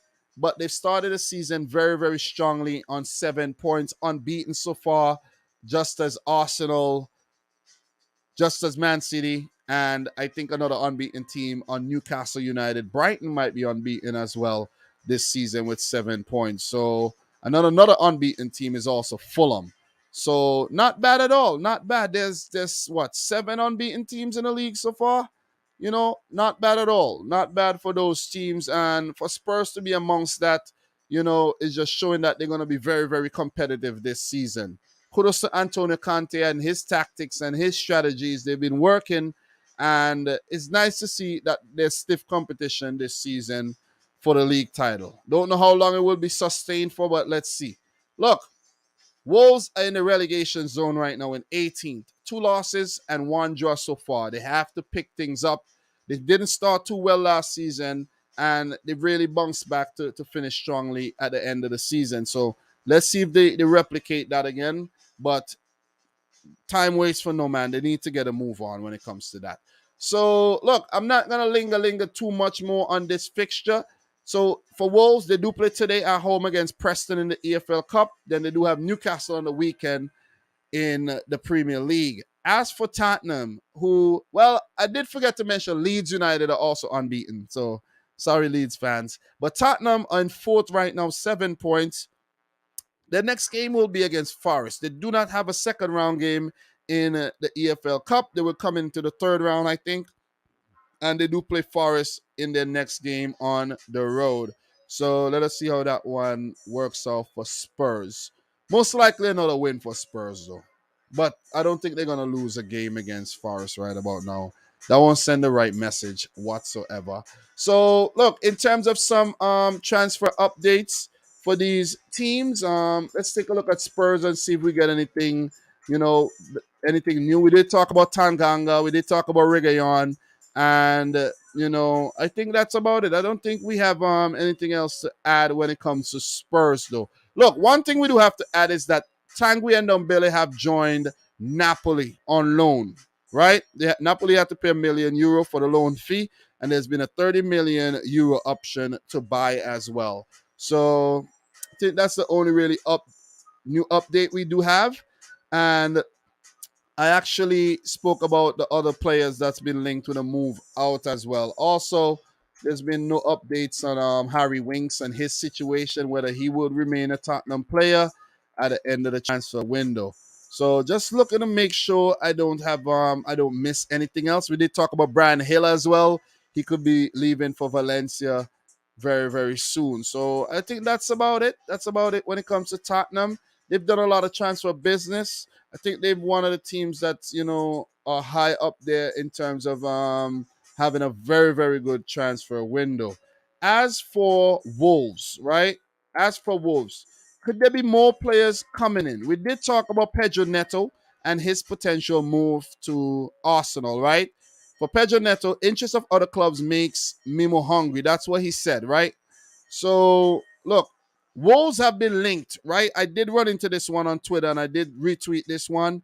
They've been linked to Stuttgart, big, lanky, very, very tall striker, Sasha Kalajic. And verbal agreement between the player and Wanderers in principle. Stuttgart wants €25 million. Wolves wants to finalize the deal in the next few days. And to be honest, I don't like that move, man. Look, I don't like that move. Kalajic, I don't know how he'll do in the league, but it have to be like a type of cross into the box, getting him on the end of headers and back against the wall type, back against the play, hold up play, put it on for other players type move. The whole Fabio what's his name, man? Fabio Silva thing didn't work out. He went out on loan, I think, to Anderlecht. So Wolves are struggling to find a quality goal scorer, man. So they did actually sell on Morgan Gibbs White for £35 million and did bring in Matheus Nunes. So they're doing some good business, but they need a quality striker because Raul Jimenez is not the man again, to be completely honest, man. He's a shadow of the old Raul Jimenez. So with that being said, big up to everybody in the stream. Appreciate you guys tuning in for yet another one. We are going to move on to the next one. We still have to talk Chelsea, Leeds. We got to talk Liverpool. We got to talk Man City and Arsenal. We still got a lot to go, though. We definitely still got a lot to go. So big up to Claude Murphy in the house, Mr. Yawn, everybody in here right about now. Appreciate you guys tuning in. Make sure you smash up the thumbs up button for the stream. All right, so it's 11:50 a.m. local time. We've been live for an hour, 18 minutes, and we have to get a move on, though. We definitely have to get a move on. So we talked about Tottenham Wolves, Crystal Palace Villa, Everton Forest, Fulham Brentford, Leicester Southampton, and we have 4 games to go. Let's go. Let's get these out the way, man. Let's get them out the way. Guess we'll use the next 45 minutes or so to talk about these games. And the fact that I've spoke about the Liverpool Man United game, the City Newcastle already, we don't need to spend a super, super, super long on them, but we're still going to, go through each and every game though. So Bournemouth nil, Arsenal 3. And this one was one of the most predictable games, to be honest. And Arsenal just run riot early on in the match. 5th minute goal by Martin Odegaard, and the work that Jesus put in early on in the game, man, going around about 4 to 5 players, absolutely ridiculous. Martin Odegaard scoring a brace in the first 11 minutes of the game. It just shows Arsenal's strength and depth in terms of their goal scoring options. And William Saliba to put in that 54th minute left footed shot, man. I thought it was actually Granit Xhaka. I think the commentator actually thought it was Granit Xhaka, and it's not until Saliba was actually celebrating that it said, "Oh, shoot, it's Saliba." One thing I have to say though, before I do move on, that William Saliba song is very, very annoying, man. And the fact that the stadium is very small and you was actually hearing the song the entire time, it was so, so, so annoying, man. It was super annoying. And I don't look forward to Arsenal games right about now because of that chant. Seriously, that chant just irks me. It irks me big time. You know what I mean? So yeah, that Williams, they need to stop. They really, really need to stop, though. They really, really need to stop. So you know, let's talk Arsenal and the chances of winning the Premier League this season, because they're the only perfect team so far in the league with 3 matches and 3 wins. Mikel Arteta is doing his thing. Look at his face. He's proud of his boys, and they're perfect, man. They're perfect, and this is unbelievable. This is absolutely unbelievable here that the Gunners are on top of the league. I know it's only 3 games in, but remember last year they actually went through the entire August without scoring a goal or winning a game. They didn't pick up any points last year, and they still ended up finishing a respectable. What did they finish? 5th place, only 2 points behind Tottenham for a Champions League spot. So not bad at all if you ask me. So if Arsenal continues like this, they win the league. It's that simple. They win the league, but it's easier said than done. Very, very easier said than done. It's like saying Erling Haaland has 3 goals and he's going to have 38 goals by the end of the season. You see what I mean? We could say that, but that's not mean it's going to happen. We could say Gabriel Jesus is going to get 25 goals this season. He might go through a slump. You see what I mean? So, but great start by Arsenal this season, man. Really, really good start. Look at the team, right? The team is settled. Ramsdale is going to be number 1 for sure. No doubt about that. Leno has left the club. Ben White at right back is questionable, but he has held down his spot where Arteta is letting White play about 75 to 80 minutes and bringing on Tomiyasu for the last, bit of the game. I think Tomiyasu would actually feature in the Europa League and the cup matches and, give Ben White a little rest because he's definitely very injury prone. But Gabriel and Saliba has formed a very good partnership at the back there.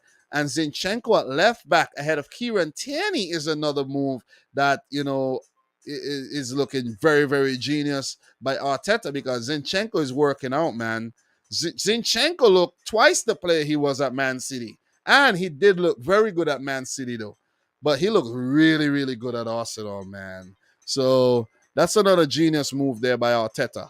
Thomas Partey and Granit Xhaka ahead of the defenders makes them even better, with Saka, Odegaard, and Martinelli providing that constant goal threat. And Jesus has just been a revelation at Arsenal, a shadow of the player he was at Manchester City, though, where he's given a license to just go out there and dribble and do his thing and express himself. So all the best to Jesus. I hope he continues to do well.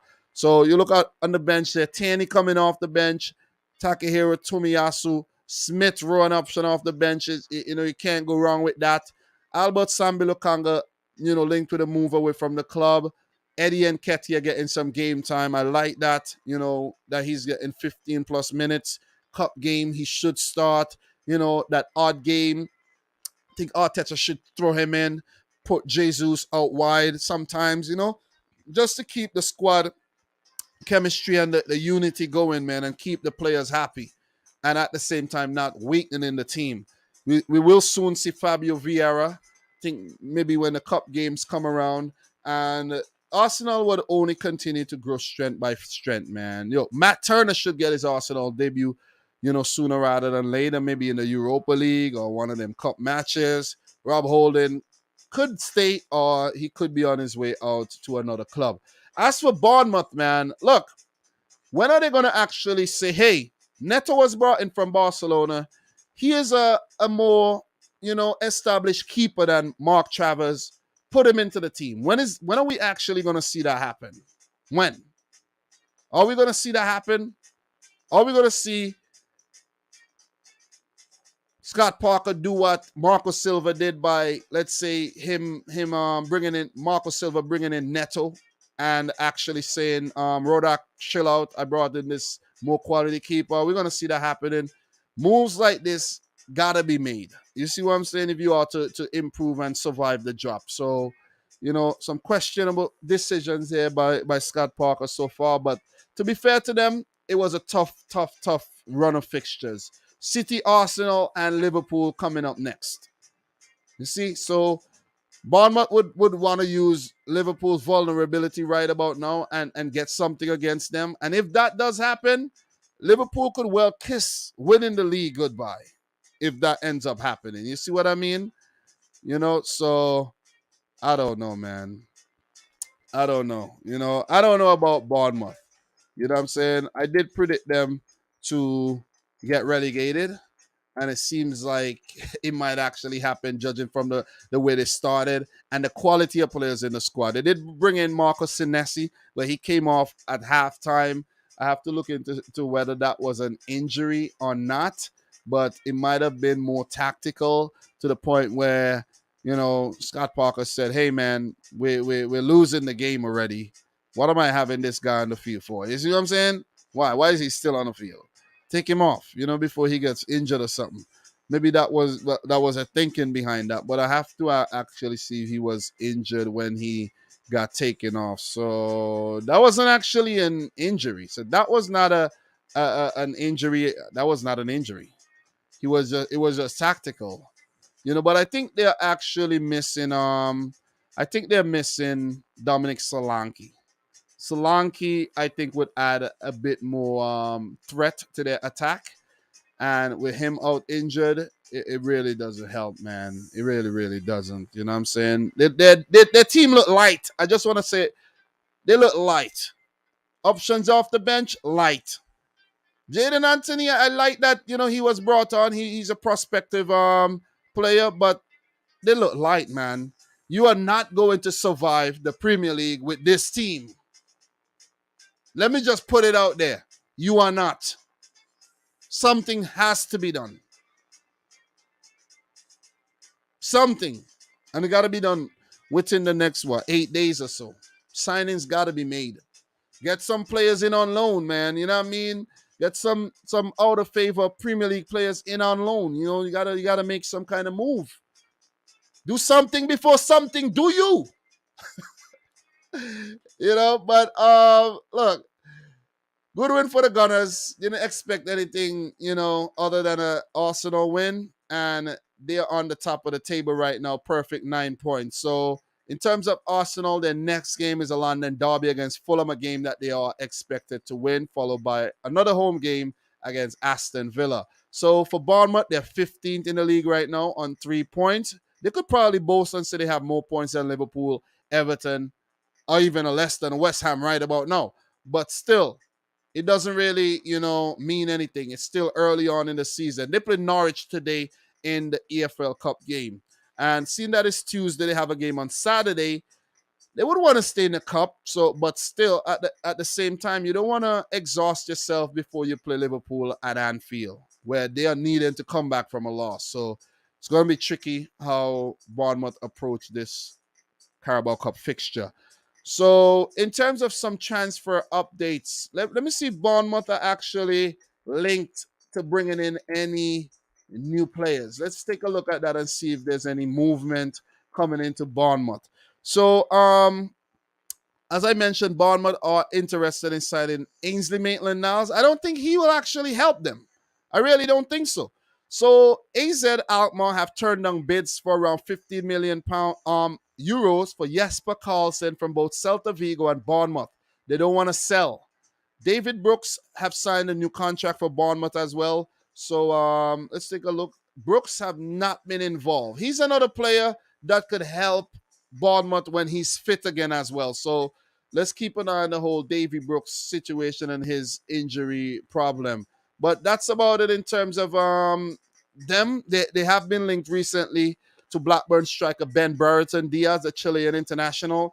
Don't know how much he'll help them if he come up to the Premier League. You know what I'm saying? Because look, he's a championship striker. He's been doing well, and he's also been linked with a move to the French league, and he's been linked to the move to Everton as well. So if I'm Ben Brereton, I don't know.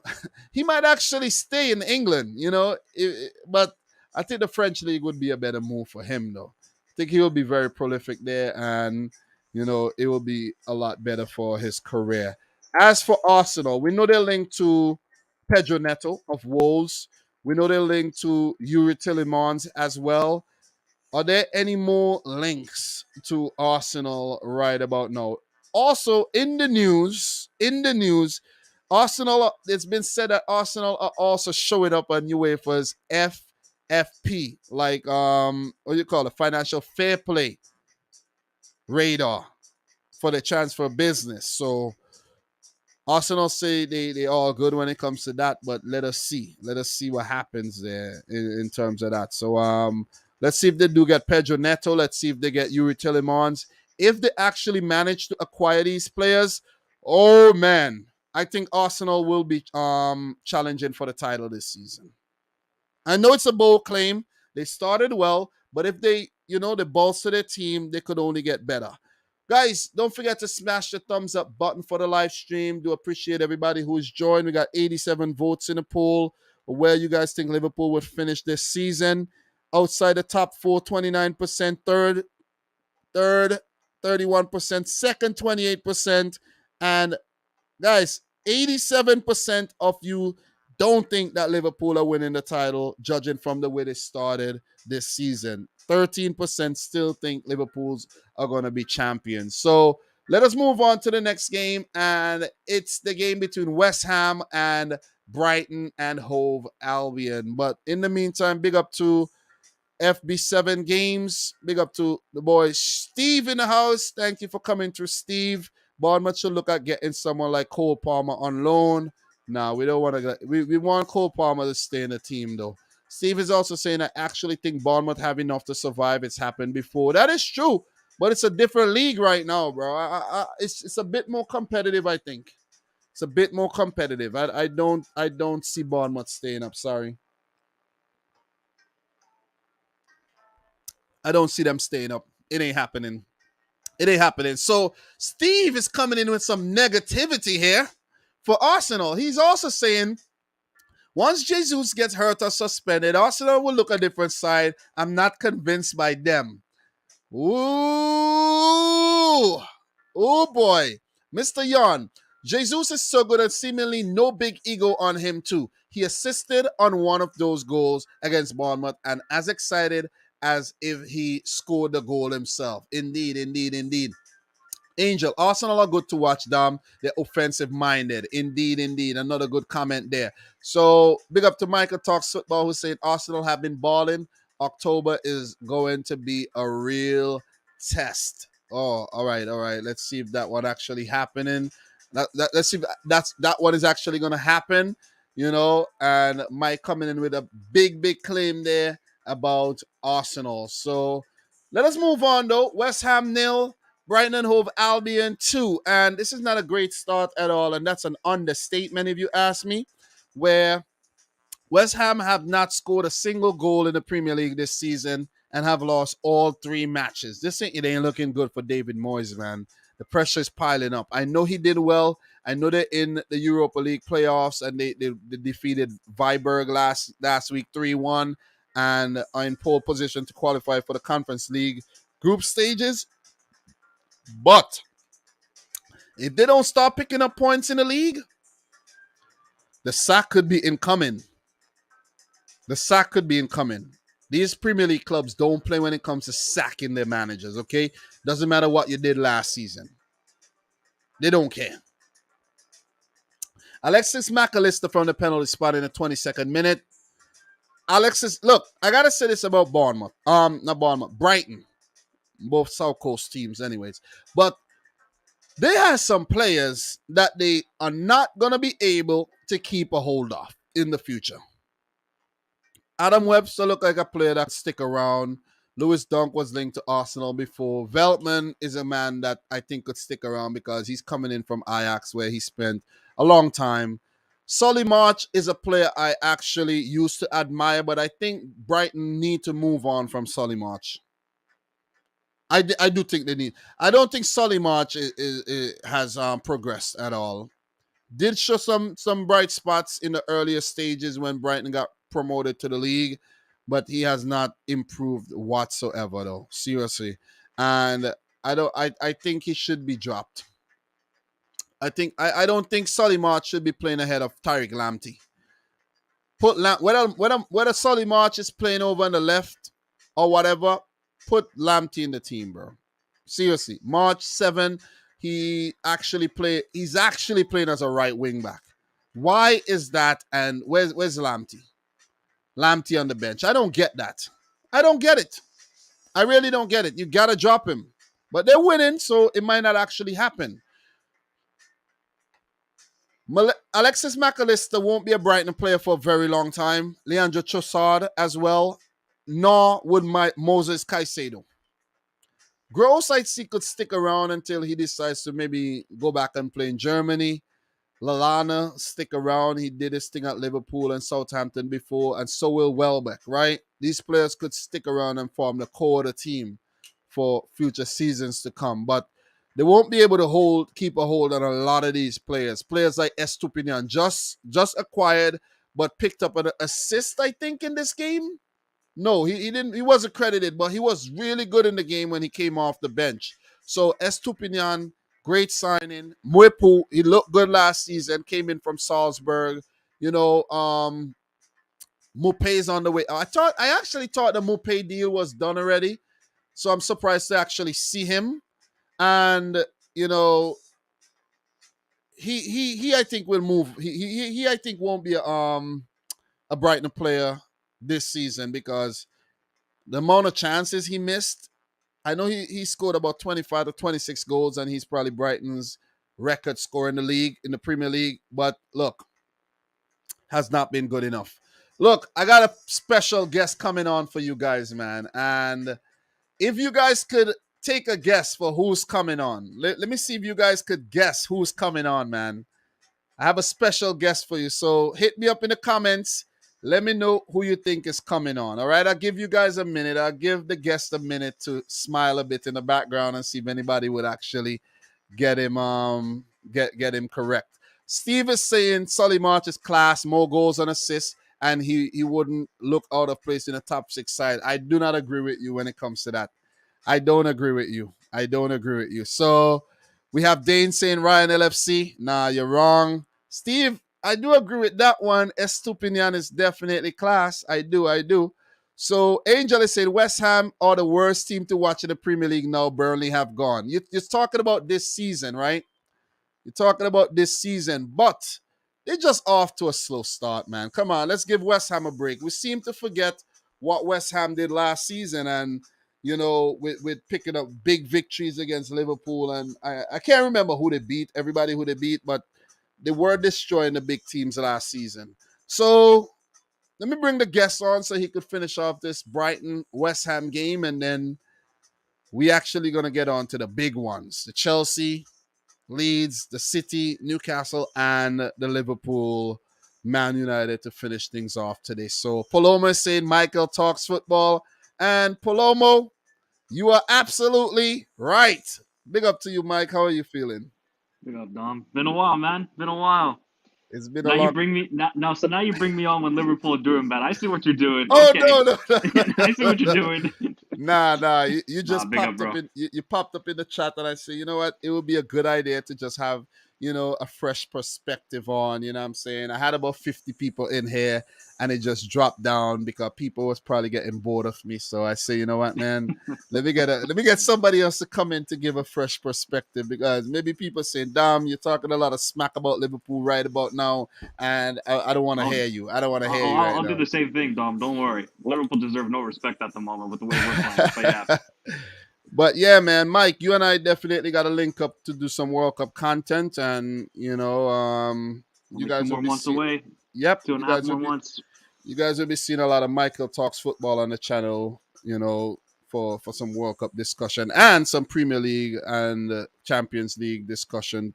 Hopefully in the future. So, Mike, what are your thoughts on West Ham, man? No points, no goals this season. Oh, I'm a little bit worried for them. The problem with West Ham is I don't know if there's the urgency from the players anymore. Is there that drive anymore, right? They made it to Europe. They made it deep run to the semifinals. I don't know. Is there that drive anymore to do better for this side? It's kind of stale, right? Declan Rice, Soucek, they're okay players, but they're not going to take you to the next step if you're West Ham. I think what they got to do is for David Moyes, they got to start Skamaka and Cornet. I think it's vital now. I don't think Antonio can be that. He can be a good player off the bench and bring the physicality, but striker, I don't think he's that guy anymore. And I think Corday, you could see at least in the conference league. I think it was against Viborg.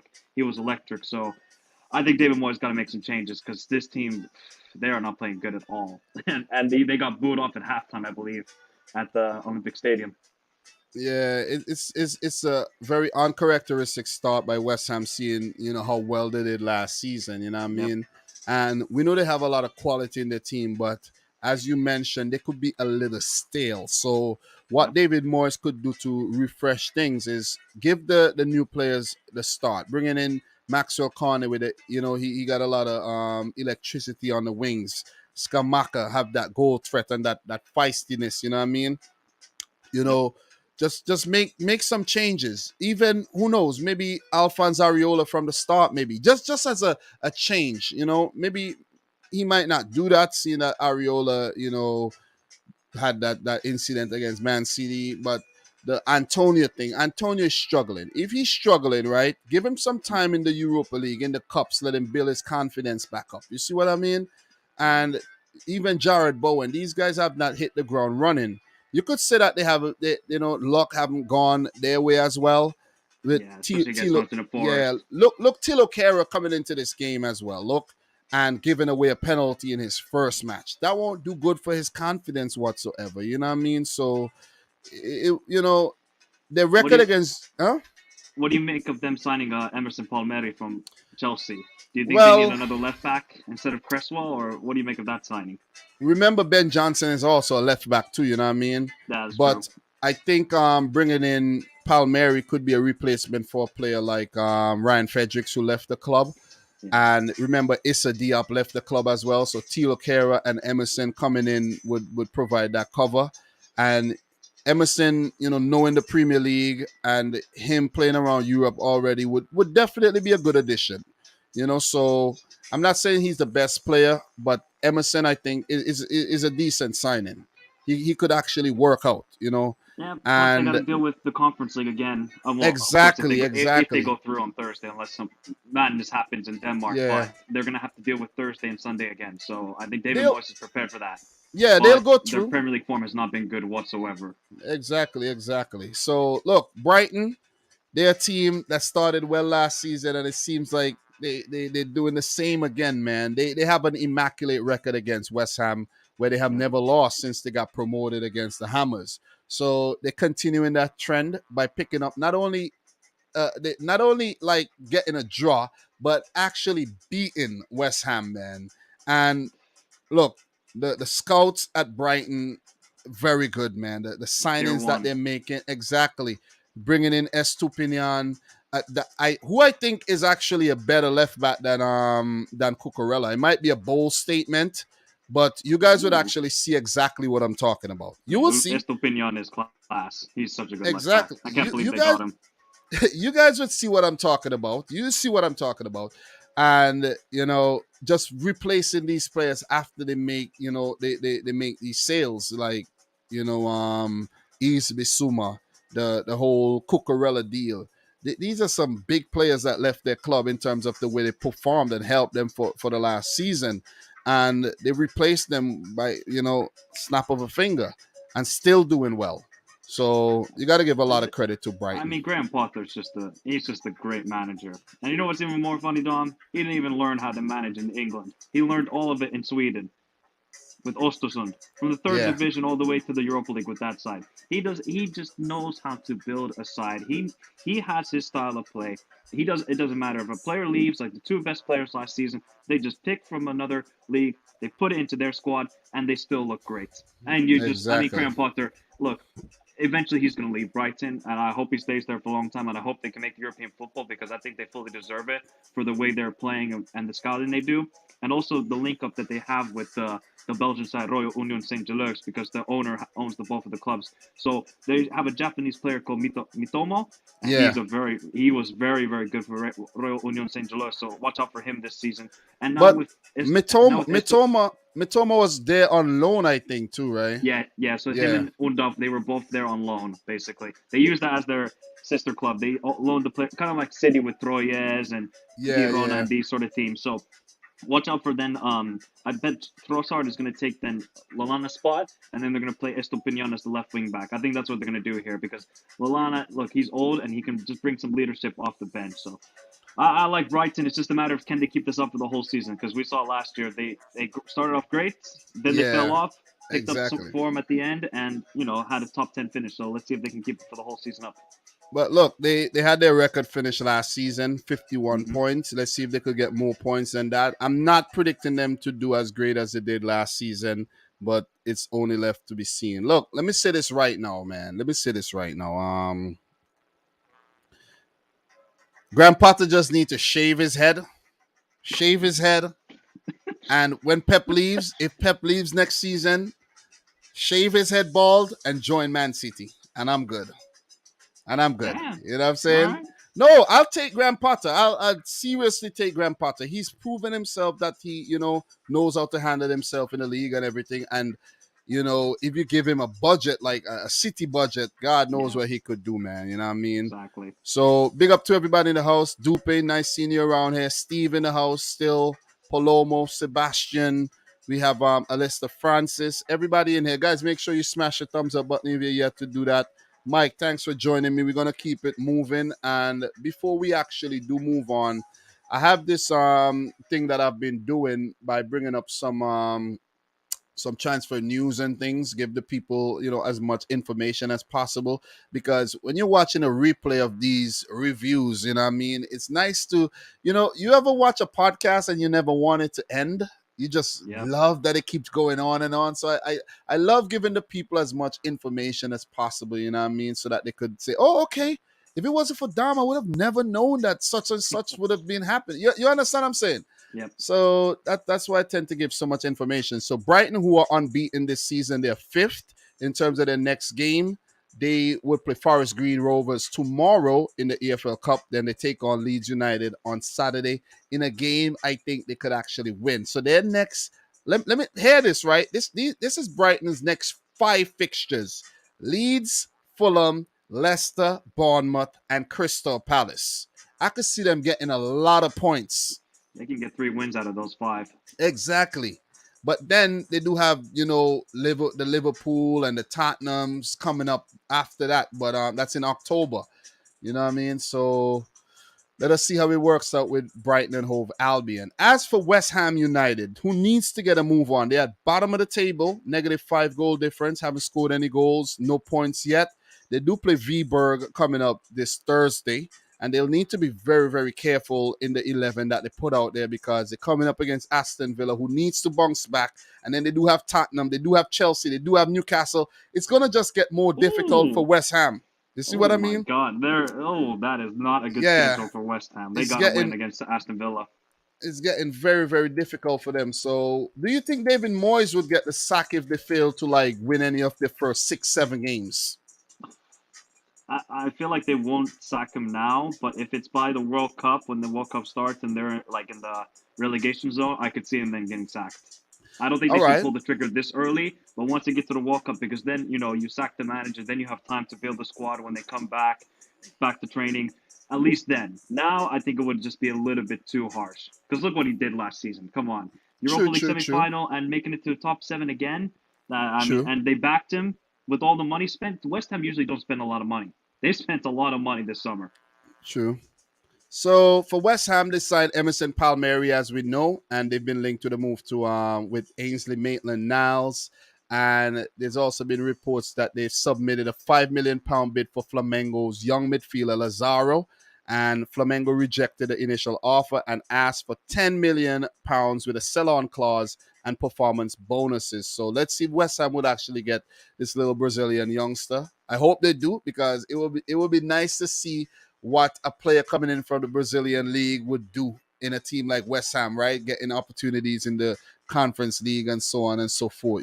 So Scott McTominay has also been linked with a move to West Ham as well. Let's see if that's actually going to happen if Don't he do it, West leaves. Ham. Don't do it, West Ham. Don't do it.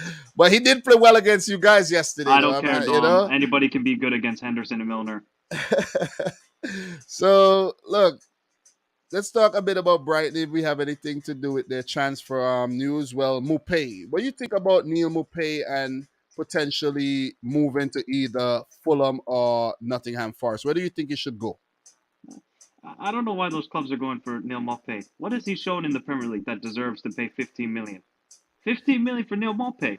Okay, yes, he's good in pressing and he's good off the ball. His finishing is terrible.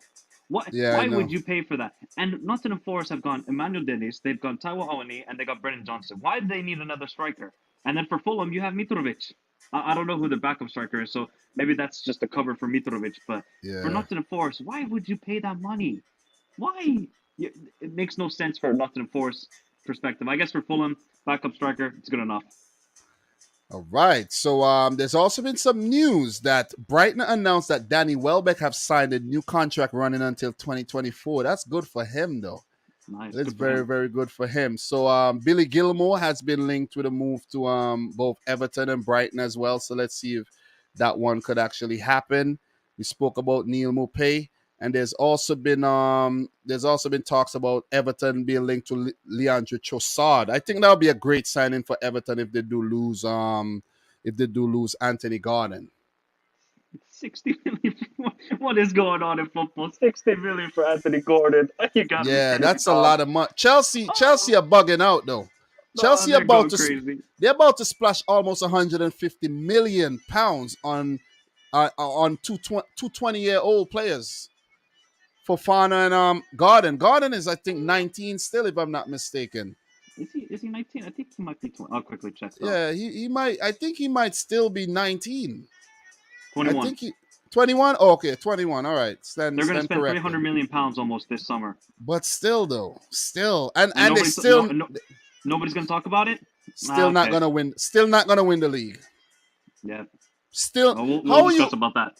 How will you? Okay, yeah, we'll get to them. We'll get to them. But that's it for Brighton. Also Middlesbrough have agreed £2.25 million deal for Matt Clark. He's a youngster, and Brighton are interested in Christian Kouame as well. And it's been said that Fiorentina will respond depending on their Conference League playoff result against FC20, and that's a recent update as well. So guys like Kouame and Kudos and these guys, some young African players who's been, doing well over the past few seasons. So we're gonna keep it moving, Mike, and it seems like this is lasting forever today. But let's talk a bit about Leeds United Oh my 3, god. Chelsea 0. Big up to everybody in the chat. Do appreciate you guys joining and actually voting in the poll. Mike, did you vote in the poll for where you think Liverpool would end the season? Though? I put third. Third, it doesn't look good in terms of the title, man. I'm getting my prediction dead wrong. A lot of people Did you think wait? Did you predict Liverpool? You're yeah, the you jinxed us. I see how I it is. Now I you jinxed us. predicted I predicted you guys to win the league because I didn't think we would go on to do the three-peat. You see what I'm saying? So that is why I went ahead and did I'm that. blaming Dom for Liverpool's terribleness at the moment. Yeah. This is what I'm blaming it on. So I ended the poll, and I think I should put up another poll. and ask if Man City is gonna go on to win the three-peat. You think that that'll be a good poll, or No, should I I think or should I put I up a poll about Chelsea? probably put up a poll about Chelsea to see where they finish, top four or outside the top four, because that's more of a discussion, I would say. So let's talk about this game, man. Leeds 3, man. Jesse March doing the Jesse March. You see his celebrations running off and kicking and all that kind. Jesse March is, has no behavior whatsoever, man. I You like it know, though. He I did the love it. same thing. He did the same thing like Tuchel did against Conte, so it's only fair. I love it. I love Jesse March and his behavior right now, man. But 33rd minute goal by Brendan Aronson. Rodrigo in the 37th to knock the stuffing out of Chelsea. Jack Harrison in the 69th. And the Koulibaly red card in the 84th minute that fall for pulling back Brendan Aronson. Couldn't keep up with the very, you know, slick American international. I always like Aronson for some reason though. That And guy, I I don't think know how I many Red Bulls he has before a game. That guy is everywhere on the pitch. I Monster think energy drinks or whatever. I think, Christian Pulisic is a special player, but I think Brendan Aronson could actually go on to be a bit more prolific than him when it comes to his Premier League career, though, because And I think he Aaron, just work. He works perfectly into what Jesse Marsh wants to do as well. yeah. What do you think about, now that we're on both Chelsea and Leeds, and the fact that Jesse March is in charge of Leeds United? What do you think if Leeds attempt to go in for a loan move for Christian Pulisic? That won't be a bad move at all. It won't be a bad move, but then because he has to play left wing. You've seen Pulisic play for the United States. He plays as the left winger, and he's fantastic in that position. At Chelsea, he's all over the place. He's right wing back. He's cam. He's left wing. He's Exactly. false nine. You have Harrison, so that's kind of the problem. And I think Harrison has been really good addition for Leeds Harrison United. gonna So have to sit on the bench. nah, he was fantastic in this game. I thought he was Yeah, man in the match. and also Harrison is part American too, so Yeah, he is. yeah, so He should play for the United States. To be honest. yeah. I actually met Harrison back in 2018 he was like a nobody kind of player. He Yeah. was a Man City player after that. Man City bought him from NYCFC, but that's when I took a picture with David Villa. I actually told Harrison to kind of get out the way a little, like, hey, for real. I remember I was on the way to a cruise in the Bahamas, and I was like, could I take a picture with David Villa? Excuse me, please, Yeah. And he moved aside, and I took the picture with David Villa. And then afterwards, I heard that Harrison got a move to, City signed him, and then he got loaned out to Leeds United while they were in the championship, and he was doing well. So it's good on him to get this goal. To be honest, the goals are a little bit blurry to me, but one goal I could definitely remember because I was like, Aronson goal. The press, man, on Edward Mendy. The press on Mendy. We want to talk about that. What are your thoughts on that, though? And we spoke about Aronson being on 10 Red Bulls before the game, and it's just his energy and his pressing game just threw Mendy off, and he actually won that goal on his own. I, I don't understand from Mendy's perspective. He has all the time in the world to just kick it away. But he tried to do a fake move. He tried to do a drag back. I don't get what Mendy's doing in that. You just clear it away. I told you and I tweeted you. I said we've seen Mm-hmm. so many goalkeeping errors in Europe. I mean everywhere. Serie A, you see Radu, you see Bundesliga, you see oh my god, some of the mistakes I've seen in the Bundesliga so far. Then La Liga I haven't seen yet, so maybe they'll be next. But the Premier League has seen some terrible goalkeeping mistakes. Obviously, it's more evident with goalkeepers because if they make a mistake, it's going to be catastrophe for the team. But Mendy, man, we've seen this a couple of times recently as well with him against Real Madrid in the Champions League. Now Yeah. here, and he's a great shot stopper, but with the ball at his feet, not good enough And the whatsoever. thing is, with moments like this, Mendy was praised in the past. He was touted as the best goalkeeper in the world, given the award by UEFA and all of Well, that. he was great when they won the Champions League. Yeah, but You the can't thing deny that. is, you could see how football fans are very fickle and everything. And I'm pretty sure Chelsea fans are probably screaming that they got to drop him and bring in Kepa and all that kind of, you know what I mean?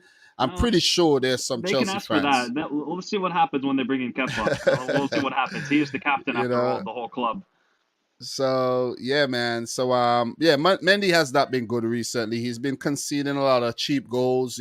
Even though he's still pulling off some good saves, I think he could be a lot better though. You know what I mean? But Mm. look, the Rodrigo man, Rodrigo, great goal by Aronson, but Rodrigo has been unsung. How many he has so far? Four Four. He's goals. top goal scorer of the Premier I'm League. telling you, and Rodrigo.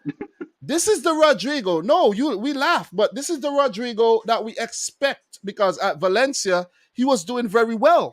You see what Yep, I'm and saying? Bolton as well. He was I still doing remember very, at Bolton. but it's at Valencia that he really, rose, to prominence, and he Mm. was even playing for the Spain national team and all. Because remember, Rodrigo is Brazilian born. If some of you guys don't Yep. know, and he's like that Jorginho type player, who played for a European club, a European team, and he's from Brazil. But Rodrigo, when he was signed, I was like, yeah, boy, Leeds, that's a good signing, and he didn't really do anything, and he's been very, very prolific this season. You know what I mean? So Yep. you got to give it to him and Harrison. An assist and a goal. Very good game, man. Chelsea picked apart, taken to the cleaners. Chelsea were terrible. I just that their midfield. Tyler Adams had a great game, by the way. Yeah, Shout yeah, out to yeah, another yeah. American. Definitely, Tyler definitely. Adams and Marco Rocca absolutely ran the show in the midfield. They made Gallagher and Jorginho look like League One players. They were terrible. The midfield for Chelsea had no control, couldn't move the ball with pace. The Koulibaly, I think he's a great center back. I think he's still top five. He got torn apart by Brendan Aronson, absolutely torn apart. I think for Chelsea, the forwards still haven't scored a goal this season. They're not clinical enough. They don't create Look, enough good enough chances. Look, look, Mike. I, They I look they've at had okay, go ahead. chances. They've had chances, but they've not taken their chances. Sterling could have scored Yeah, early on in the game, and he curled his shot wide, right?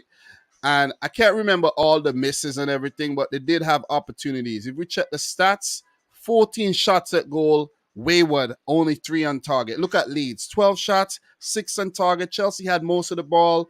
They had more opportunities to do their thing, but it's just something that's going on with this team. I keep mentioning that Thomas Tuchel does not know his best 11, and he yep. keeps proving me right every single week. He just chops and changes like there's no tomorrow, man. I know there's a forced change when bringing in Conor Gallagher. There's no Kante and Kovacic, but the fact that he started Ben Chilwell in the first game and then brought Cucurella right in, it's not working. Mason Mount gotta step up his game. You see what I mean? Kai Havertz gotta step up his game. You see, and if I think if it the only argument that Chelsea fans could come to me with when it comes to Kai Havertz is the fact that he scored a Champions League winning goal. Apart from that, he has not done well enough for the kind of money that Chelsea paid for him. You The see thing, what I the, pro- mean? the problem with Kai Havertz is watching him at Bayer Leverkusen. He's not a false nine. He's a number Yeah, 10. he's been, but He that's what he I'm cannot saying. he doesn't play out wide. I see him with Chelsea. He drifts out wide to the right, and he's supposed to take on players. That's not Kai Havertz's game. He wants to link up with the striker, get in behind like that. He's not a dribbler. He wants to pass. I don't understand with Thomas Tuchel. You can clearly see Kai Havertz is uncomfortable in that position. Switch it up. Mason But the Mount, thing what is he is, doing all the way out wide as well? Mason Mount should be a he's a number eight. midfielder. Okay, Exactly. play him as a number eight next to Jorginho. He can do good defensive work. Play Kai Havertz as the number 10, and then I don't know who else do they have off the bench? I Was think, Broja? look, I Yeah. think, I think Mason Mount and Kai Havertz should be in attacking midfield positions, right? Yes. And if you're gonna have Jorginho playing, and he's a defensive midfield, that can't be good enough. So that means Jorginho got to be dropped to the bench. You see what I'm saying? Yeah. That's my opinion. A player that could do more defensive work might be Ruben Loftus-Cheek, but then he's over there playing as a freaking wingback. How do you have Ruben Loftus-Cheek playing as a wingback? He's not He's not fit. He's not fit enough to play as a wingback, running up, running back, running up, running back. That's gonna kill the player. You see what I mean? So you should have Reece James doing that job. You need a third center back along with Thiago and Koulibaly. Maybe they're going for Fofana, a younger one, because these guys are up there. And now Koulibaly is going to be suspended for the next game. God knows what's going to happen. Most likely Aspilicueta is going to come in. Yeah. And Thomas Tuchel is going to keep changing up this team. Look, I'm gonna make a prediction right now, and I'm gonna make it early, and there's no animosity in there or whatever. But Raheem Sterling is gonna flop at Chelsea because there's been 3 games now. He's yet to score, right? Yep. He's yet to score. He did pick up an assist, and I don't think Thomas Tuchel is gonna have patience that he's 5 games in, he has not scored. There's players on the bench like Pulisic who need opportunities, and then once Sterling go on the bench, you're gonna see him sporadically if Chelsea continues to like if Chelsea turn their form around and start doing well. You see what I'm saying? So the I, Sterling and what I don't like with Sterling too, what he did is when he did that interview and he's talking about how he wanted opportunities. Listen, you're not gonna start every single game at City. Mahrez mm, doesn't start every game. Foden, Davis doesn't. the only player that I think is guaranteed to start every game is Kevin De Bruyne, Edison, and maybe Rodri. You see what I'm saying? These Hmm. players, the other players, they could be in and out of the team. They could be in and out. Ruben Diaz, as you guys could see, is being switched in and out of the team. Sterling is also fit that mold as in and out of the team, but he's going to have a lot of game time when come at the end of the season. City's playing 50 to 60 games every season. And you what you want to do? Play all? You want to play all the games? You see what I I'm guess saying? so. So when you talk about, I left for regular game time, you're gonna see the regular game time that you're gonna get at Chelsea. Watch and see when Tuchel drop you to the bench, what's gonna happen. Ooh. Mark my Look, word. look, Sterling. He hasn't been clinical in the last couple of seasons. It's honestly ever since that Leon miss, it's gone downhill for him when it And comes in front and of the goal. thing too, he's got the opportunities at Chelsea so far to score, and he's not scoring. This is the thing, So Dom. At City, he had maybe 5 chances in the game to score, and he would bury one of those because it would be a tap in. At Chelsea, exactly. he's going to have max 2 chances, so he has to be much more clinical. If he isn't, he's not going to have the numbers, and he's And going the to have low thing, in confidence, and Tuchel will then drop him. Maybe we'll see. and the We'll see. thing too, the thing that I said, let Chelsea fans deal with the frustration of watching Sterling play. I don't want it. Thank you very much for the service at Manchester City, but goodbye. Simple as that. It's football. You got to keep refreshing the players. You Yep. can't be sentimental all the time. And you could see what sentimental is doing to Liverpool. You see Yep. what I'm saying? By keeping old stale players in the squad and keep playing them from the start. If Man City was doing that, they would have never been as successful as they have been. Yep, You facts. see what I Look, mean? look. If Chelsea fans want to know what their future is going to look like, just watch Dom's reaction to Sterling's Leon miss. Then you understand. Where Dom just lost his shit I'm about that, telling you, man. man. I'm telling you. Because that's going to be But Sterling. He's such a frustrating player to watch at I'm times. telling you, bro. I'm telling you, man. But this is not a good look for Chelsea. Kudos No. and credit to Leeds United, man. Look, Oh, they fully deserve the victory. you talk about a player on steroids, Tyler Adams, bro. This guy never stops running. Yeah. This guy never stops running, man.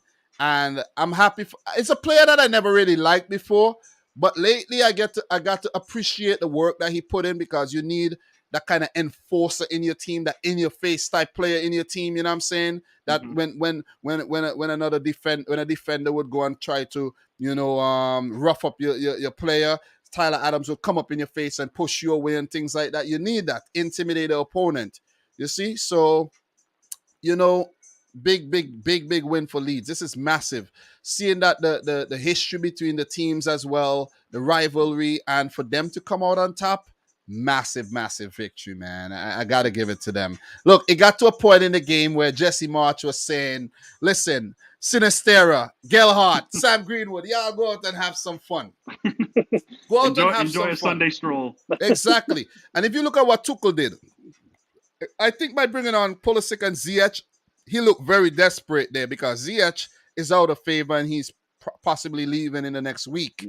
And to Yep. bring these players on, not the Pulisic, but the Ziyech move, I'm like, wow. Bringing on Ben Chilwell, not as a left back either, as a forward type player. I think, or maybe Ben Chilwell dropped to left back and Cucurella went forward. I don't Yeah, know, that's what but happened. you know, it didn't work. It didn't work, man. And Chelsea, they're gonna spend the money. Koulibaly will be absent from the next game. He's getting a rude awakening to the Premier League. Jorginho, I don't think is good enough, and I have Chelsea coming in. I think I have them coming in fifth this season, not No, making the top four, I agree. I think they'll be fifth. not This is making my top this four. is my biggest question with Chelsea, right? I don't know what their identity is. Isn't it crazy how Leeds United with Jesse Exact, Marsh they have their identity in a couple months and Chelsea still don't have an exactly, identity. I exactly. don't I don't. So look, you're gonna buy Anthony Gordon. Okay, cool. Is he a goal scorer? No. So who's still gonna score the goals in this team other than Jorginho penalty and maybe Koulibaly, Thiago Silva from a Exactly. set piece? Where is the goals gonna come from this team? I have no Oh, clue. the thing is too, right? They brought in Chukwuemeka as well. What is he gonna? I know he's For the he's a future. future. He's a For future, the but future. still, Chelsea haven't been treating their youngsters well at all, and Yeah. it's you know what I mean. Dom, I'll It be right back, Dom. I gotta go get my yeah, food. All right. definitely, definitely. So Mike will be back, and I'll hold it down for now. But look, in the meantime, between time, big up to everybody in the stream. Big up to the boy Doug. Big up to Steve, Paloma, Bambi, Rosie, Gap, Big, Alistair Francis in the house. Who else we got in here, man? Mr. Yan, Palomo, everybody, Dane participating in the chat, man. Do appreciate you guys. Don't forget to smash the thumbs up button for the live stream. It is a rare Tuesday review during the day. I usually do my thing late in the evening, but I chose to do this one a bit early to get it out the way. My wife's supposed to head on out pretty soon too, so I don't know why I'm still not yet on to the next few games, man. Time kind of slipped away from me though. Seriously, when Mike comes back, I have to go and check on that situation and see if my wife is ready to bounce up out of here. But look, just to finish this off and move on to the next two games: Liverpool, United, City, Newcastle, where we don't have to spend overly long on those because I've already made videos on those and give my thoughts already. But we still have to talk about those games a little bit more. So for Leeds United, their next game will be tomorrow in the second round of the EFL Cup against Barnsley. That'll be a home game for Leeds. Then they face Brighton in the Premier League. Leeds are third right now in the league, so kudos to them. For Chelsea, who are 12th in the league with 4 points, a win, a draw, and a loss, their next game will be against Leicester City this Saturday. In terms of Leeds, do they have any more transfer business that they're gonna actually do? So I don't know, but let's see if there's any chirps and whispers about Leeds United. So there's nothing lately. I think Jesse March have done most of their things already, but there's one coming in from Calcio Mercato that Juventus have been alerted to Leeds and Newcastle's interest in Mose Ken. The player is not in Allegri's plan. I could more see him going to Leeds United with Newcastle going for João Pedro there. So I think that's about it in terms of the latest links. And they've also been linked to Wilfried Nanto, the Italian forward who plays for FC Zurich. So they're looking for a forward because of Patrick Bamford's injury problems as of late. So let us see how that one works out though. So Mike is back. Mike, I've been talking about Leeds looking for a striker, been linked with Nanto, and they've been linked with Mose Ken, two Italian international strikers there. Yeah, I mean, Gunotto would be a good. He was really good with I want to say it was Zurich last year, but he's a Yeah, very Zurich. young and promising striker. And I mean, Moise Keane. Look, we've seen him in the Premier League. I don't know. I don't think I he don't. got the chances though. That's the Yeah, thing. I don't think he got the chances, but I don't know. I've seen him with Juventus. I don't think he's anything special, to be honest. I think for Leeds, go with Gunotto for the I future. think I think he was special, but the fact that they let him go, you know what I Mm, mean? And when Ronaldo came into the picture and all of that kind of, you know what I mean? I think he got squeezed out of the team, yeah, you he did. know. But if he had stayed at Juventus, who knows? And given the opportunity to be that number one striker, you never know what would have happened though. So in terms of Chelsea though, they've been big moves though. What do you think about Chelsea going in for Fofana playing that big fee, possibly 85 Oh, million pounds? that's crazy. 85 million for Fofana. Leeds, I mean, Leicester's just know how to finesse clubs. They did the same thing with Maguire. Look, I think Fofana is a really good player, but for 85 million, it's just today's world. It's crazy, the football market. I think he'll definitely help them. I think then allows then Reece James to go right wing back because that's where Reece James needs to play. He's fantastic going forward and he's great at defense. That's where Reece James needs to play. He's been a lot not a liability, but he's diminished in a way that he's playing a right center back. Why? Why would you play Reece James as right center back? You can clearly Yeah, see he's great going forward. I don't get it, I but don't know, Fofana would be a man. great addition. And then Gordon for 60 million. I don't rate Gordon that highly. Look, he's a very good pressing. He's moving off the ball, Yeah, but goals they need goal scoring. That's what they yeah. need. He's not But that. look, in terms of goal scoring, though, Pierre-Emerick Aubameyang from Barcelona to Chelsea is imminent. Agreement reached between the two clubs for around 20 million euros plus bonuses. The finalization of the deal is expected really soon. What do you think about that? Not only Anthony Gordon and Wesley Fofana, but Pierre-Emerick Aubameyang as well, along with the Koulibaly deal. You know, Uh, Chelsea is spending. Am I missing any other players that they brought in? Chuck Womaker, but they didn't pay and then any money they for him. brought in Inter Milan. They brought Slonina, the American goalkeeper, Yeah, and but he's they not. Yeah, and then they brought in another Inter Milan academy player, yeah, Tariq Kassedi yes, for 15 yeah, million. yeah, yeah. So Okay, I don't know about Aubameyang either. I got to be honest. Did you? He's not I clinical enough either. I think I don't know, man. I Aubameyang did well at Arsenal until he got the raise. You know what I'm saying? Until he signed the exactly, thing. And I exactly. don't know if he's actually gonna be effective at Chelsea, but he just might be because they need a striker. But he has to play. You see what I'm saying? You can't bring him in and then have him on the bench and then maybe have Aubameyang going into an interview saying he wish he was at Barcelona and then dropping him. So I think who else are they gonna go for in terms of a prominent, a still relevant type striker? I He, don't know. I think Yeah, I mean, he'll. they have to do it. Yeah, Although exactly. Dom, I was thinking to myself, this may be crazy. I could see them Mm. still going for Ronaldo in the final couple days. Do not be Chelsea. shocked if that. Yep. Yeah, Do I not be won't be shocked. surprised. I won't be surprised Yeah. because with Todd Bowley being American, that could be a marketing move as well. Exactly. And Exactly. where else could he actually go right now Where in there's this Champions League football. exactly. Or where someone could actually afford his wages and where he'll actually make sense. You see what I'm Yeah. saying? So him going to Chelsea might actually happen. We haven't heard anything, but let us see. Let us see if that one actually happened though. So there's the Aubameyang deal to Chelsea. There's Anthony Gordon, and there is the Fofana deal that's actually imminent. We spoke about the what you call it, leaving. Emerson leaving, Ziyech could Rudiger leave leaving. as well. Who? Rudiger. Yeah, those are early. I'm just doing updates, basically. Updates. Yeah, Yeah. I'm I just mean, doing there was updates. Marcos Alonso was going to leave, but we have no clue about that situation at the moment. Who?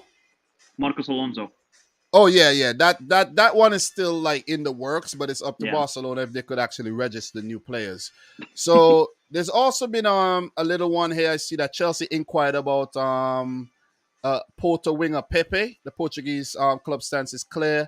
They will only sell the player for release clause of 70 million euros. I don't know this player. Pepe from Porto. I haven't A seen much of winger. him. I think I heard of him when I saw there was two Pepe playing for Porto, the defender and the forward. Talk about Pepe, something that I actually forgot to mention is Nicholas Pepe of Arsenal could be on the move as well, Yeah. So that I is a didn't know late what happened. one. Yeah, I don't know, bro. I don't know, but I hopefully, look, hope Everton doesn't go in for him and regret, just something like that. Let's think. No, Nicolas Pepe, do not go to Everton, Yeah, please. think Do not about do it. it. Think about it. I think he's been linked to the move to a Premier League club, though. I can't remember who I actually saw he was linked to. But let me see if I see anything here. Nicolas Pepe. I think he's been linked to the move back to the French league with Nice. And let me see. Nice. Yeah, I think he's been linked with Nice. Yep, Nice want to sign Nicola Pepe on loan. Yeah, I think he's been linked with Nice though. So Arsenal definitely a big loss on him though. And yeah, definitely. So look, we're gonna move on, Mike. We got two more. My wife's supposed to actually go out. I don't know what time she's going out, whether it's 1:30 or 1 o'clock. But we have two games to talk about, and it's two of the biggest games. Look, we could talk about the Man City Newcastle game because The Liverpool Man United game, I did dedicate a lot of that of my time yesterday on that one. So it's not imperative that I actually go in depth with it. I like to hear your opinion still, but you know your opinion on this one is definitely important as well. Newcastle 3, Man City 3. What do you Crazy think game. about this game? Crazy game. This was proper Barclays football. What I miss: intensity, passion, goals, maybe a red card. It had everything. Maybe just barring a penalty. That was it. I absolutely love this game. Shout out to Newcastle. They You were not you afraid. Yeah, go ahead. uh, Yo, you're coming in really clean, man. You should have put on a headphone from the start. Well, I had the AirPods, so that's why I don't know. I don't know Oh why the yeah, AirPods don't have good speakers. yeah. But The AirPod wasn't coming in real clean at all, okay, though. you could have told me. I could have switched it up. You Nah, could have it's all just right, bro. It's all okay. right. These days I don't really, go too hard when it comes to those things, man. Your All right. presence is enough. Thank you, thank you. The presence Yeah, is here. But look, exactly. Newcastle, I have to give them credit, right? They were not scared of the moment. They were not scared of the opponent. They took it to Manchester City, and you have to credit them for that. They could have easily won this game. They could have easily folded when Manchester City went 1-0 up in the first 5 minutes and it would have been over. But Newcastle said, that's not going to be us today. We're going to show you. Almiron, even though he scored the goal, should have had 3 goals, even maybe 2 goals for sure. That did not happen. And Callum Wilson with a fantastic finish. And Kieran Trippier, the guy always scores great free kicks, and he did it again on Ederson's side as well. That usually doesn't happen for a goalkeeper that they get beaten on their own side. Ederson should have probably done better with it, but that was a great free kick from Kieran Trippier. And then you also have to give credit to Manchester City. Not giving up, still coming back. You know how Liverpool fans talk about mentality monsters? That was Manchester City. They showed the determination of a champion. And that's what Man City did. I mean, that pass from KDB for Bernardo Silva's goal was just sublime. Oh my God. That's why he is the best midfielder in the world, KDB. That pass to Bernardo Silva was so. I don't even know. I don't even have the words to describe it. That's how good it was of a pass from KDB to Bernardo Silva. So, look, Man City, they could have easily won this game at the end. They had chances. I can remember Haaland going through a 1-on-1 in goal. But I have to credit Newcastle. Eddie Howe had a game plan. They said, we're going to make it difficult for Man City. We're not going to press them all the time, but at certain moments, we're going to press as a team, and we're going to take them. Because the problem for a lot of opponents is they sit back and they allow Man City to dictate play, allow them to keep possession for more than 2 minutes, and you're just going to tire out. Newcastle said, all right, we're gonna, I mean, I can't believe how good Alan Saint-Maximin play. I've never seen him play this good. Usually he over dribbles it or he makes the wrong decision. Every decision he made in that game was spot on. So shout out to Newcastle, but Man City, got to give them massive credit as well for coming back into the game in such a short period of time. I was getting Aston Villa vibes again when they were Yeah. coming back in the matchup. So just a fantastic game. Unbelievable. Yep. Well said, Mike. Thanks for holding it down. I had to go check on my wife to find out if she was actually still going out, but she's not. She got to go out to do her nails, so that one could actually. She might not even go out to do that. So we're good. We're good. We're good. I've seen my girlfriend go all the time out now for nails. Actually, funny enough though, my girlfriend, she made it into Miss Finland top 10. Oh wow. Yeah.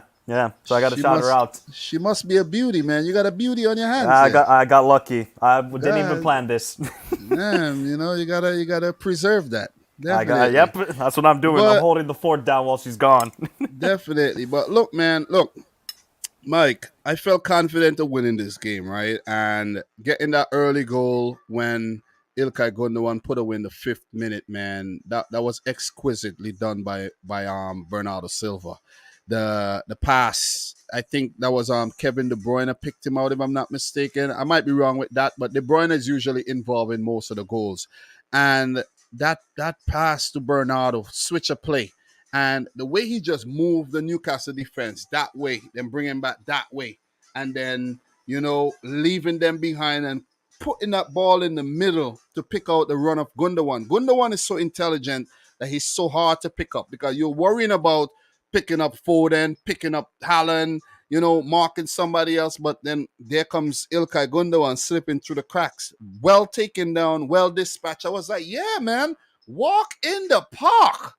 But the thing is, what could have given us a more of an advantage in this game? Let me actually refer to my notes and I'll let you know exactly where it happened. This is the only game that I actually took notes for this weekend, and it is something that happened in the last game, and that's Phil Foden. 10th minute. 10th minute it happened.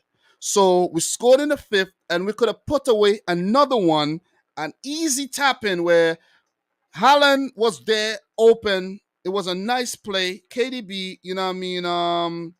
KDB, no, this was not that one. I think that was not the 10th minute. No, that the 10th minute was Haaland was set up by KDB and had a shot saved by Nick Pope. So there was a chance for Haaland in the 10th minute. That wasn't a 1v1. That was a different one. That was another one. But the 15th minute was when the Foden chance happened, right? Newcastle were looking dangerous after they conceded, but then we had an opportunity to score in the 10th minute, and then not even that one. That one was saved. But that Foden chance that Nick Pope saved at his near post, it should have been squared for Erling Haaland tapping. That's a big talking point. And same thing last weekend as well against Bournemouth. And Pep said, oh, it won't happen again. It won't happen again. You know why? Because Erling will be there, and Foden is going to know that Erling will always be there. But it seems like Phil Foden, bro, I don't know what it is with Phil Foden, but I don't know if it's an ego thing and being young like Haaland, and he's thinking, okay, Haaland's coming for, he's a big signing or whatever. He's earning big wages or whatever. I'm going to prove that I'm going to score as many goals as Erling Haaland. I don't know if that's what the thinking is. We know how good Foden is. I like Foden, but I don't like this new thing that's crept into his game. I don't like it because easy, square tapping. Erling Haaland should have had about 5 goals already this season. Yep. You see what I mean? So Foden got to weed the selfishness out of his game. Stop going for glory. It feels as good to get the assist and get your team a goal, but he's going to score, and Nick Pope was equal to the task, man. Nick Pope was actually the man of the match for me in this game. He pulled off some brilliant saves. Oh my God, that save he put off Haaland, where he tipped it onto the post in the second half. My God, he should be England's starting goalkeeper, not that Pickford guy. I don't rate Pickford whatsoever. Oh, man. But look, let's just go through the timeline really quick since I have some more time. And with City being 1-0 up, Newcastle fought back. They got into the game. The Haaland chance, then Newcastle looked dangerous. I could remember one time when Joe Willock actually outran Kyle Walker. I was like, what am I seeing here? That was crazy. I didn't know Joe Willock had pace like that. Exactly. I was like, I'm like, is Walker actually on the decline? I don't think he's on the decline, but it's not such a steep decline. But against Newcastle, he got found out big time, man. He got found out. I couldn't believe how bad Kyle Walker was. Because there was one time he was on top of St. Maximin riding him. And I'm like, what are you doing? You see what I'm saying? So we got to start looking at a potential new right back, though. It's not because of this game. But Walker is 32 years old, I think, these days. So you can't wait until he's like horrible and he's being memed to actually, One thing is for sure, Dom. Man City don't keep players when they know they're bad. They move them on. I'm not gonna say they're bad. I'm gonna say not like bad, but they on the decline. decline. Yeah. So we could expect Kyle Walker to maybe be out of the club next summer. Yeah, possibly. Or summer 2024. Yeah. You see what I'm saying? But it wouldn't go on longer than that at all because of the mentality of Manchester City, man. But look, the chance for Miguel Almiron, man. He should have scored that one to make it 1-1. That was about 18th minute. And then we had a setback by having Nathan Ake subbed off in the 21st minute. And I think when Ruben Diaz came on, he came on at a time in the game where it was helter-skelter. It was all chaos, back and forth, it was a basketball game, So It was lovely to watch. exactly, and then the St. Maximin chance that Edison saved. So Newcastle fought back well in the game. I think from 15 to 25 minutes they won that period, and they really give Man City a run for their money. And then Miguel Almiron scored that goal in the 28th minute. Very, very good build up as well. And the ball into the box wasn't well defended by City, and the rest is history. I think Newcastle got a little fortunate there that the ball, kind of fell and hit Almiron on his knee. And the But flag went up. they should have Hmm? already scored one before that, Yeah, yeah, anyways, with yeah, yeah. Almiron. So it's It, kind of it, it it was was justified. actually, yeah, it was merited. Hmm. And the flag went up, but the VAR review deemed it to be a goal. So 1-1, well deserved. And at that point, I wasn't actually worried. To be honest, I was like, I'm cool. You know what I mean? We'll concede a goal. We'll come back in this game and everything. And, Newcastle looked good, and they scored a second in the 39th minute. So it was St. Maximin to Wilson, and that toe poke. Oof. That toe poke was brilliant. So St. Maximin with the assist for both goals. He was a menace on the day for Man City, man. That was The probably the best game he's ever played. the pace and the skill Yep. is just, and the stamina. He did get winded a little later on in the game, but he was just, and it's a player. Let me let people know this. This is a player that I actually discovered in FIFA a couple years ago. I think it was probably like 2016 when I was, no, 2015 actually, when I was playing FIFA 16. So this is 7 years ago. So he must have been a teenager back then, and I picked him up. He was owned by Nice. And then, he kind of went out. I think he went out on loan a few times. I think he went out on loan in Germany, if I'm not mistaken. And then he went back to France football. And then, he came to prominence. Newcastle picked him up. So I've known about this player for a very, very long time. So a lot of people, they're now finding out about St. Maxima.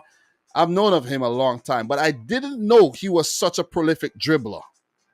He's damn good. You know Oh, what I'm saying? he's a great dribbler, but his problem in his game is decision making and Yeah, clinicalness. That's been always yeah. the problem with Saint Maximin. Exactly.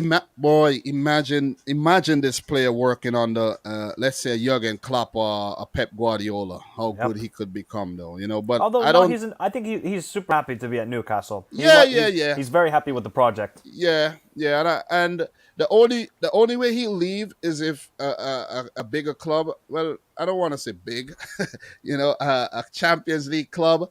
Because Newcastle are a big club. A Champions League club actually kind of go in for him and Yeah. say, okay, we're interested in this player, and the player is like, yeah, hell yeah, I'm gonna go to this club. You know what I'm Hmm. saying? Let's say Barcelona, or Real Madrid, or even a PSG go in for him. I think he'll move. Yeah. You know what I mean? I think he definitely will. But he was a menace, man. He was a menace. And going 2-1 down, at that point, Mike, I still wasn't worried because of our recent, comeback ability against West Ham and against Villa. I was like, I'm cool. It's all right. We could come back. But when they came back in the second half, bro, and Nick Pope saved the Haaland shot onto the post, right-footed shot. Erling Haaland he's so good to watch play, man. I really, I'm happy that we have him and to get to watch him every single week now. It's a joy. And him almost scoring, you got to give it to Nick Pope. Another save, tip onto the bar. And then Newcastle getting that free kick. When Trippier score, I'm like, damn, I'm like, we're going to lose this game now. I'm like, I can't believe it. We're going to lose this game now, man. Because I was at work watching the game, and I had a call, and I was about to respond to the call, but I was waiting for the free kick. I was like, let me just wait for the free kick, right? And I said, okay, I'm in my pickup, and I'm like, okay, free kick, and I'm like, oh god, oh man, that Nah, was exquisite, that man. was such a sick free kick. Oh my Yeah, god. that You don't was want to good. give That was Trippier a good. chance on a free kick. That was good. That was damn good. That was good. So the quality there by bringing in Trippier, in January, he's proven to be a very, very good signing. And I like for Trippier that he's raised his game since he was a Spurs player. You know what I'm saying? He went to Atletico Madrid. He did well. He won a league title, and he said, "You know what, man? I believe in this project that Newcastle is having right now. He signed and he's done well." And I think he's one of the reasons why Newcastle actually stayed up last season and then he got injured, and he's hit the ground running again this season. Brilliant, man, brilliant. Look, listen. Watching Trippier play like this, I feel bad for Trent Alexander-Arnold because he's not gonna start for England. You see what I'm saying? Kyle Walker's still the starting right back. No, and Well, Kyle Walker is gonna play as one of the center backs. yeah. So it's probably going to be either James or Trippier. That's most Yeah, likely exactly. You because see? Southgate loves Trippier as well. So when I tell people that Trent Alexander-Arnold is not that guy, they keep telling, he's the best right back. Okay, if he's the best right back in the world, why is he not starting for England and Trippier starting ahead of him? Explain that to me. Doesn't add up. You see what I'm saying? If you're the best, you're the best. If you're the best, you gotta start.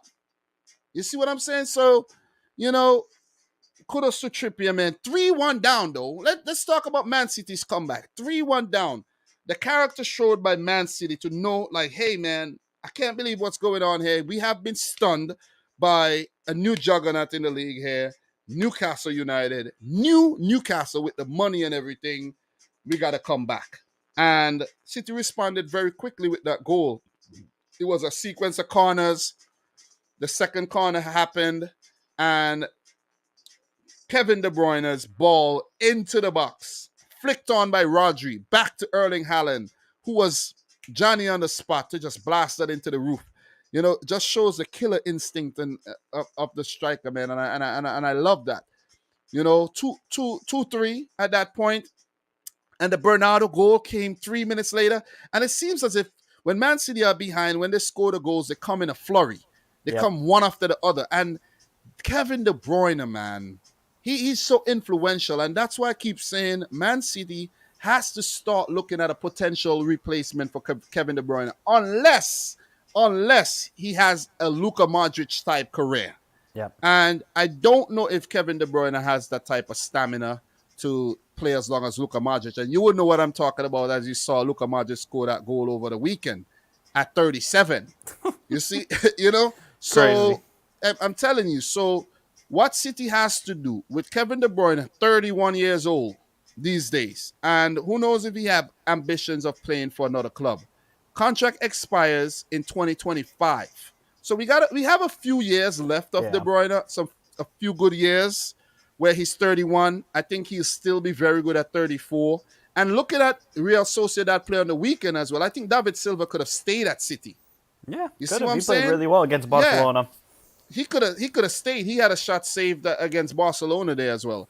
David Silva could have stayed at City, but you see what City does is move on the players. Okay, you could go if you have ambitions of playing for Sociedad again. Go ahead, and we still be good, right? And with Kevin De Bruyne, at least 3 more years we know we have of Kevin De Bruyne. He'll be 34 years old come summer 2025.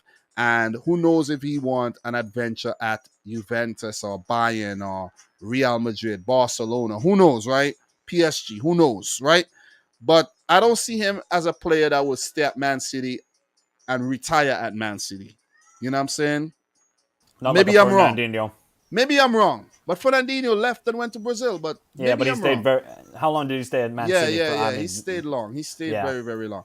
But Kevin De Bruyne is the only player left from the team that Pep inherited. That's another very important thing as well. So, we have to start replacing him. I don't know what you think about this, but I've been thinking that Man City should actually go and sign James Maddison. I know you probably don't rate Maddison, but if you check his stats, bro, check James Maddison's stats in the Premier League. And it's not look at the person and you say, okay, I get the stats, Dom, but I don't think so. I think Man City can do better than that. I think you should go for Lucas Paqueta. I think that would be a better option than James Maddison. Yes. You can't just say because he's done in the Premier League. Trust me, go for Lucas Paqueta. Paqueta is not as or if you want to go even more, more youthful, you can go for Florian Wirtz from Bayer Leverkusen. That guy is a baller. My God, he's a baller. Wirtz, I don't know, bro. I don't know. Seriously, I don't know. I know he's one of those wonder kids and everything. But look, what I've been saying, my reasoning is Newcastle are sniffing around Madison. And with Newcastle getting that new money, and potentially they could be Premier League champions within the next 5 years if they continue Yeah. on that trajectory, right? If Yep. Newcastle are going for him, why can't we go for him as well? You see what I'm saying? Yeah. We should I mean, you actually can't go for him now because you would need to sell. I would say somebody. I don't. He doesn't want to just sit on the bench, right? He wants let's say guaranteed starts. let's say Bernardo Silva leaves next summer and Newcastle and James Madison is still at Leicester. Why not go for a James Madison? You see what I'm saying? Yeah.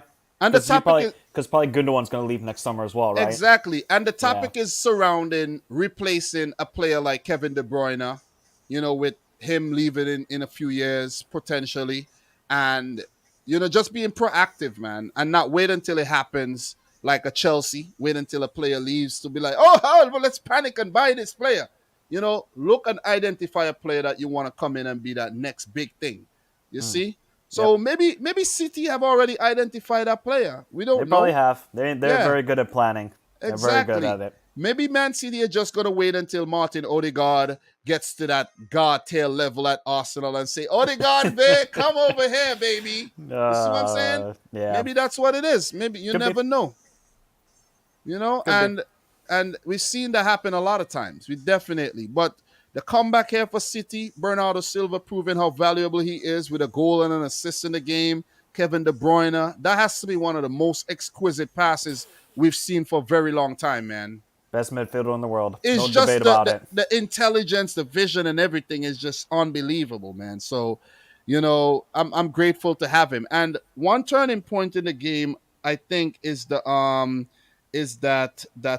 red card. that Trippier red card though, because I think if before the red card there was also a 1v1, Haaland I chance. think. Yeah, Yeah, it was before. No, it was before. I think it was after Bernardo scored. Then Haaland yeah. went through on goal. I think that was actually before Bernardo scored. That was during Oh. that flurry. Because Yeah. I have it written down here. That was Haaland in behind, big save. Wow, what a game, right? So and then Bernardo scored. So if I think Haaland should have tried to go around the keeper instead Yeah, of but taking the shot. Nick Pope came really quickly out of his line. Oh, He did. It was fantastic goalkeeping. he should have taken the shot first time Yeah. instead of trying a chip shot instead of trying to open up his body and placing it, right? But Nick Pope, man, that's the only reason why Newcastle get anything from this. I know Newcastle played well and they give us a run for their money, but look at this, 21 shots for City and 10 on target. So that means 7 of these shots were saved by Nick Pope. Yep. And Do you think it was a red card on Trippier? I don't think it was a red card. I wanted it to be a red card because Of course you do. because the fact that we were 3-3 with 15 minutes, a red card would have definitely given us a 5-2, Oh, yeah. 5-3 win. We would have Yep. won that game 5-3. Guarantee. And you also got to give credit to guys like Joel Linton and Bruno Guimaraes in the midfield. They played well and they were on yellows and they managed to not get sent off, right? So give credit to those players as well. But I think it was good that the referees went and looked at the thing and say, "Hey, man, it was soft. It wasn't intentional. It wasn't that dangerous." I think Trippier was a bit late, and Yeah. that's the reason why he actually tripped up De Bruyne.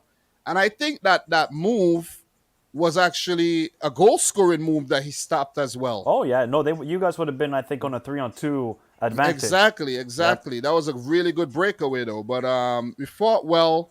A couple more chances in the game. Newcastle did well. You know what I mean? They kept us on our toes, and they really exposed us a bit in this game.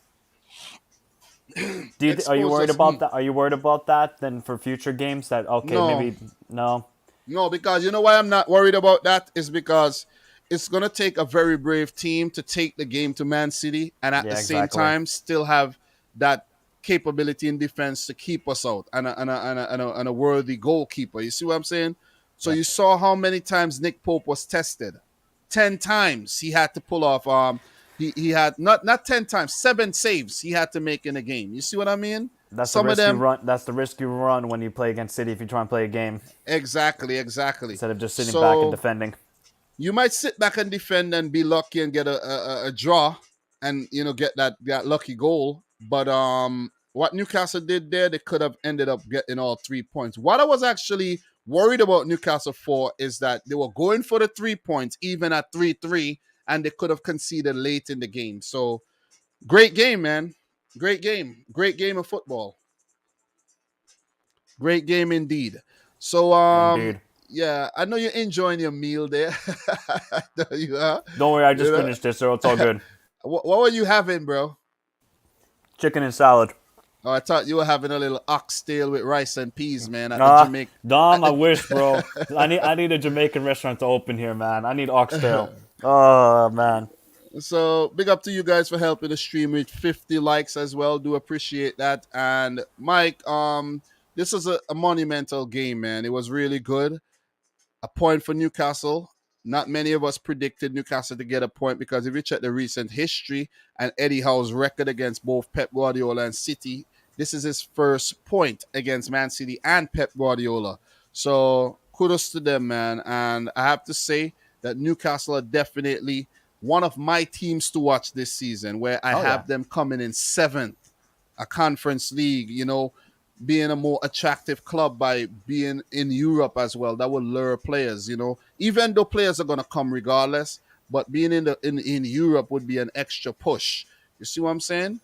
I mean, look, they're signing some good talent right now. Bruno Guimaraes. I think they're gonna get the João Pedro from Watford. They got some good players, man. They're gonna be a team in the next 5 years, as we all know. But I like how they slowly build it from the back, right? Let's get the goalkeeper, let's get the defense sorted out. Botman, yeah. Botman, exactly. We keep the clean sheets and we can slowly build to the front, right? They have Yeah. a good midfield. They just need to get, I think, a right winger, and they're going to be really good this season. I think the objective is top 7. So you think they could move on from Almiron, basically? Yes. Yeah, he doesn't score enough goals. He doesn't. He could be Yeah. good off the bench, right? If you're a counter-attacking team, if you have to Yeah. play counter-attacking. Starting, I don't think so. He should have scored 3 goals in this game. Yeah, I think Almiron could do better in a less physical league where he could impose his speed.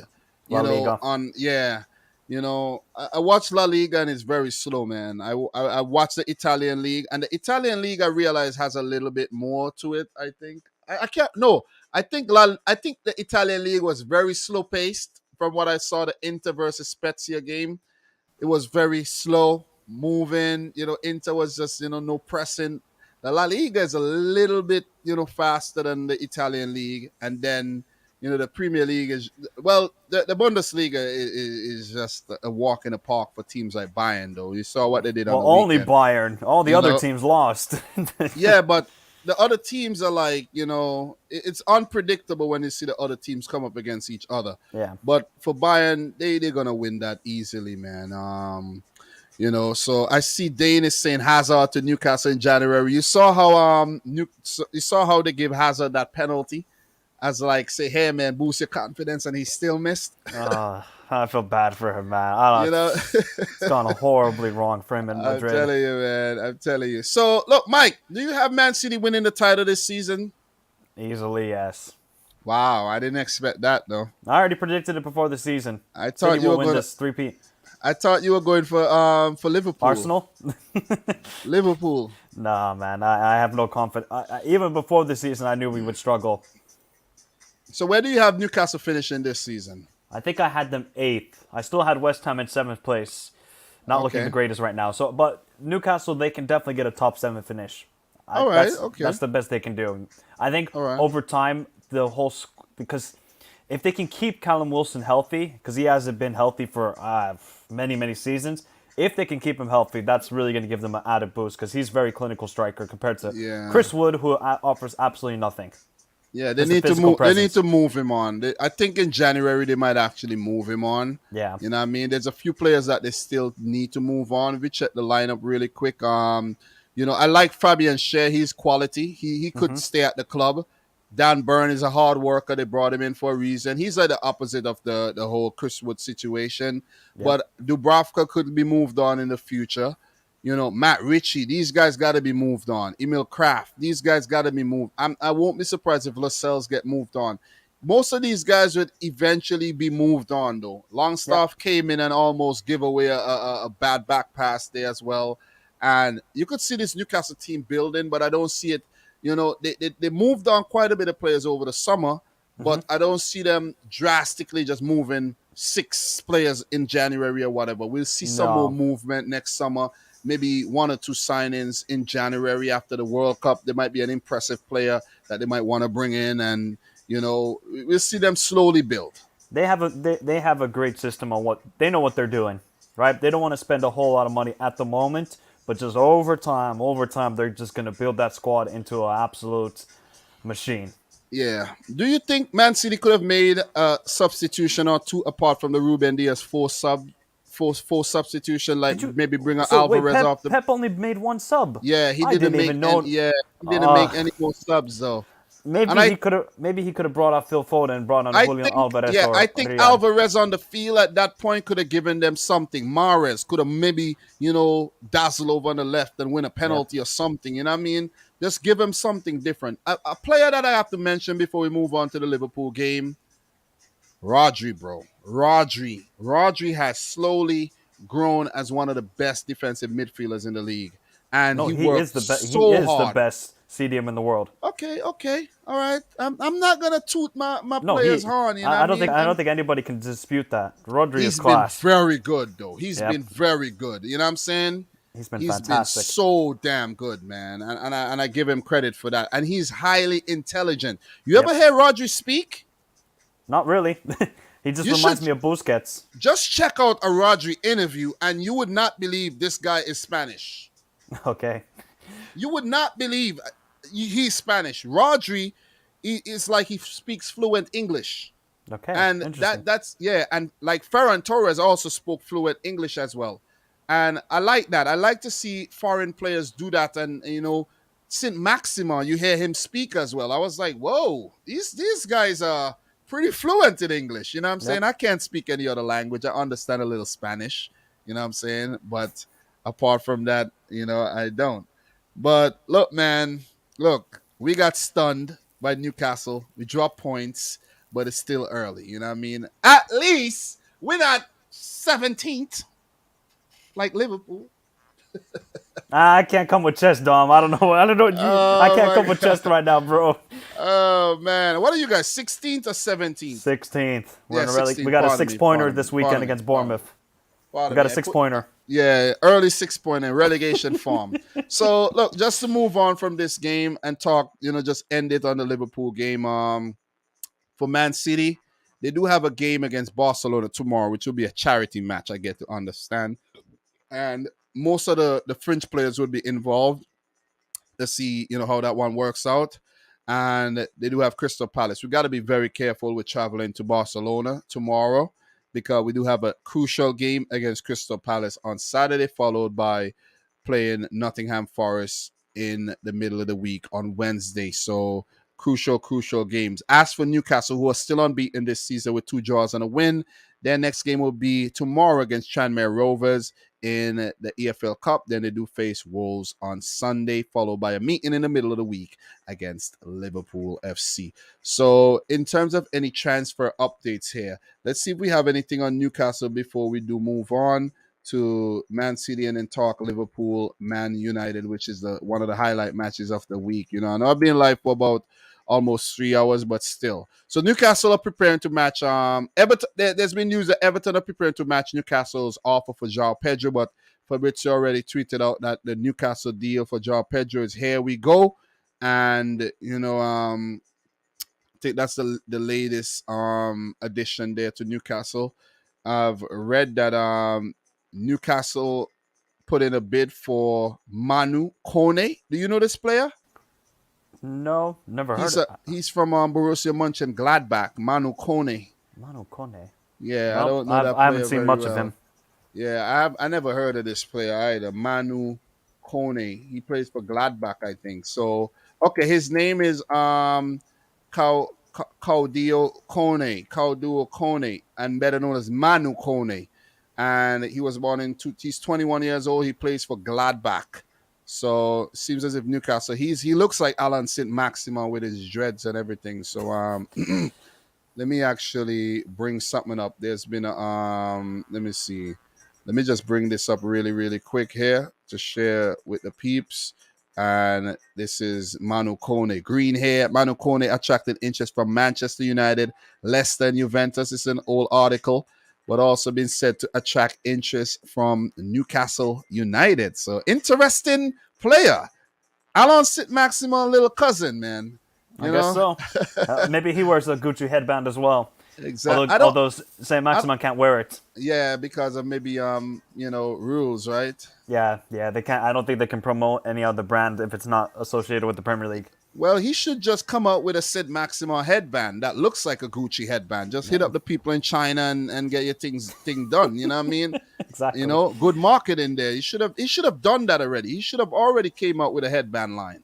Yep. You got to think business like there. ASM. But He just has ASM. exactly ASM headband, man. Yep. So that's it in terms of Newcastle transfer updates. I'll bring you more when I do the preview later on this week. I think I might do the preview on Friday. In terms of Man City, I don't think there's anything in terms of any transfers coming in though. I'm a Man City fan. I should know what's going on, but yeah, there's nothing coming in though. Nothing coming in.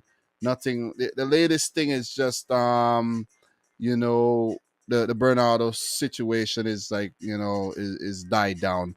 Look, I have a question for you. Have you seen any of Man City's youngster Rico Lewis? Nope.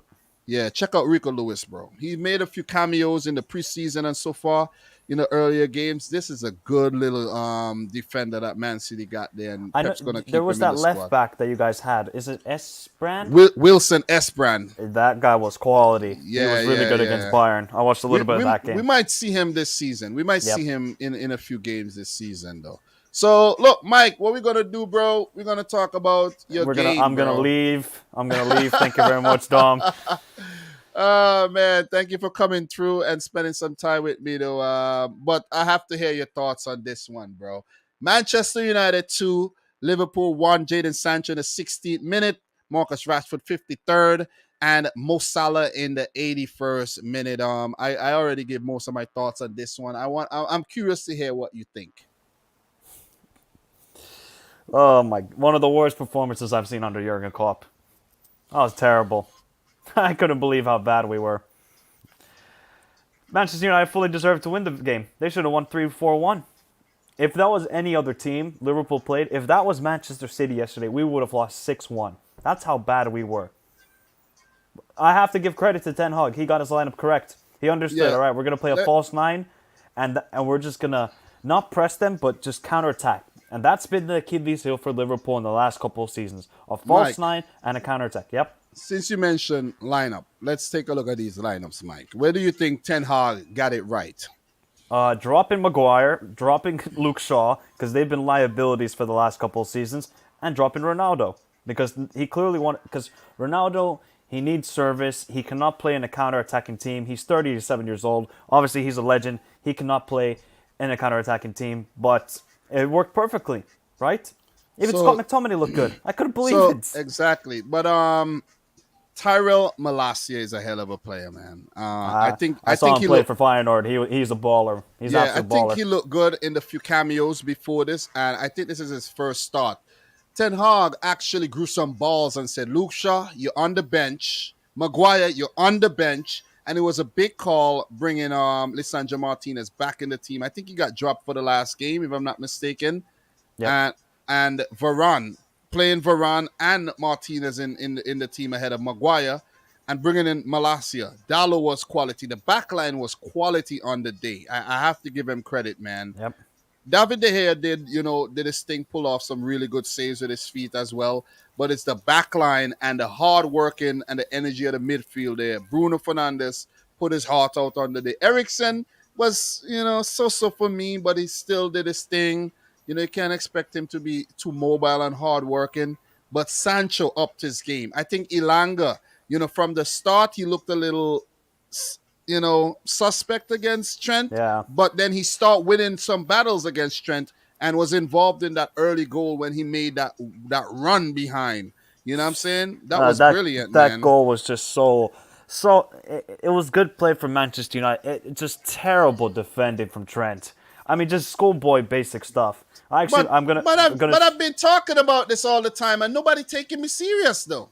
I've been talking about this, and people Not think I have something against Trent. no, Dom. A lot of if you talk to some knowledgeable Liverpool fans, they understand that Trent's Okay, defending is trash. Look, all right. okay, if you take the opinion of Twitter, that's people's problems because Twitter, it's a cesspool, right? You can't Yeah, trust yeah. anybody's opinion there. Trent is a liability in defense. Whether it's look, he can defend well when it's on one-on-one situations and when he's facing the defender. When he has to kind of Run. zonal mark, or Yeah. if he doesn't see the player with the ball, he doesn't know how to defend. And And I've seen this running back, running back too. he's slow. I mean, Dom, And the yeah, the, the 1-2, it's like under 15's defending. It yeah. was so easy to get in behind Trent. Oh, it's just terrible defending. Look, it was a street baller finish from Jadon Sancho. I call that street ball Brilliant. finish because it was brilliant. Brilliant. I mean, he made Milner look silly, made Alisson look silly, and I don't know what Van Dijk is doing that goal. He sent Milner over there, and Van Dijk was a bit too standoffish. He should have I been, closing gotta him down a little show more better. presence in that, man. You're a Exactly. big body, you can block that, but I don't know Do you what Van think? Dijk. Do you question the commitment from Virgil Van Dijk in a game though? Like Yeah, he I was, mean, he wa- this season he hasn't looked good at all. I don't it's know what like it is. it's like he wasn't really commanding enough. Like what I mean, Yep, it's like we know he plays the game very relaxed, and he could yep. afford to do that because of his speed. But is he being found out a bit? Where players are saying, "Listen, man, we know you're Van Dijk. It's about time we're going to take the game to you. Look at what happened in the Fulham game. Look at what happened in the Crystal Palace game by these players getting in behind time and time again, earning a draw. And look at this right now. You know what I'm saying? Where Van Dijk should have been, closing Sancho down, giving him something to think about. You see what I Yeah, mean? but it wasn't about closing down Sancho, but he literally just stood there and did nothing. He could have easily spread out his leg and try and kick the Yeah, ball yeah, away. yeah. But he didn't even do that. He just stood there. So it's just poor defending again from Liverpool's perspective But this season. credit to Sancho though. He was Oh no, yeah. very Very patient and calm. everything, and skillful to do what he did to send Alisson the other way and then to Yep. put that ball in the net there. And Rashford and McTominay, these guys had good games as well. But let's talk about the 11 played by Klopp and where you think Klopp went wrong here. Midfield. Terrible. Why are you playing Milner and Henderson again? Have we not seen this over and over again from Klopp? It doesn't work. Fabinho, I don't think he wasn't injured. He Play wasn't. Fabinho, play Henderson, and play Harvey Elliott. Sorry, James Milner, great career, great professional. 37 years old, should not be starting for Liverpool in this sort of big games. Okay, he can start against a Bournemouth, and I'm not trying to disrespect these teams, Fulham or these sort of times. Against Manchester United, you're going to play Milner and Henderson. As soon as I saw that lineup, Dom, I knew we were in trouble. I already had a funky feeling going into the game. As soon as I saw that midfield, I was like, I don't know Yeah. what Klopp is thinking right now. But just to give Klopp a bit of leeway as well. Don't know if you want to give him leeway, but you guys are also going through a bit of an injury crisis right now. Yeah, You but know what I Fabinho mean? wasn't injured. That's the thing, Yeah, Dom. no, but it's still an injury crisis though because Oh, yeah, you yeah. I you have understand that, but Naby Keita out. You have Jota out, Thiago out, Darwin Núñez Matip, suspended, Matip, Konate. Konate, You know what I mean? All these Curtis Jones, another midfield option, Oxley Oxlade-Chamberlain. Chamberlain. All these players out. So, but at the same time, you have to blame Klopp and also the club for not adequately replacing players like, let's say, a Divock Origi left, Mane left, right? You know, Minamino. Minamino left, and you didn't bring in players to replace Still these haven't guys, right? replaced Gini Wijnaldum. When you really think about it. So, you know, I think having James Milner in the team from the start sends the wrong message. I know he's a seasoned pro and all, but this is Man United. Man United are age 25 average. Liverpool got an average of 28 years old. I Yep. think by playing Fabio Carvalho, who had a great season for Fulham, would have sent the right message here, right? He would have been able to match up with the speed and the intensity of Man United's midfield. And you saw that happen when Fabio Carvalho when you think Liverpool came back into the game, it's Carvalho. It's Yep. Carvalho with that shot that was saved by De Gea and headed in by Salah. But You just see what I'm look, saying? Dom, just scroll down to our bench. Look at this No, I bench. know, and that's why I'm saying Oh, the injury crisis. But Firmino was playing as a deep line creative midfielder. He was never up top. And it's only when he started to play as a striker, the chances, you guys were Exactly. really threatening. I really Luis feel bad for Diaz, Salah and Diaz, man. They Diaz had was no working hard. service. Exactly. No. They had to create all their To be chances and fair, take on three to be players. fair to Salah, he was getting the balls, but Terrell Malacia, bro. Yeah, he was doing well. Malas, But then they were also they at the were same double time, teaming. They were double exactly, teaming Salah.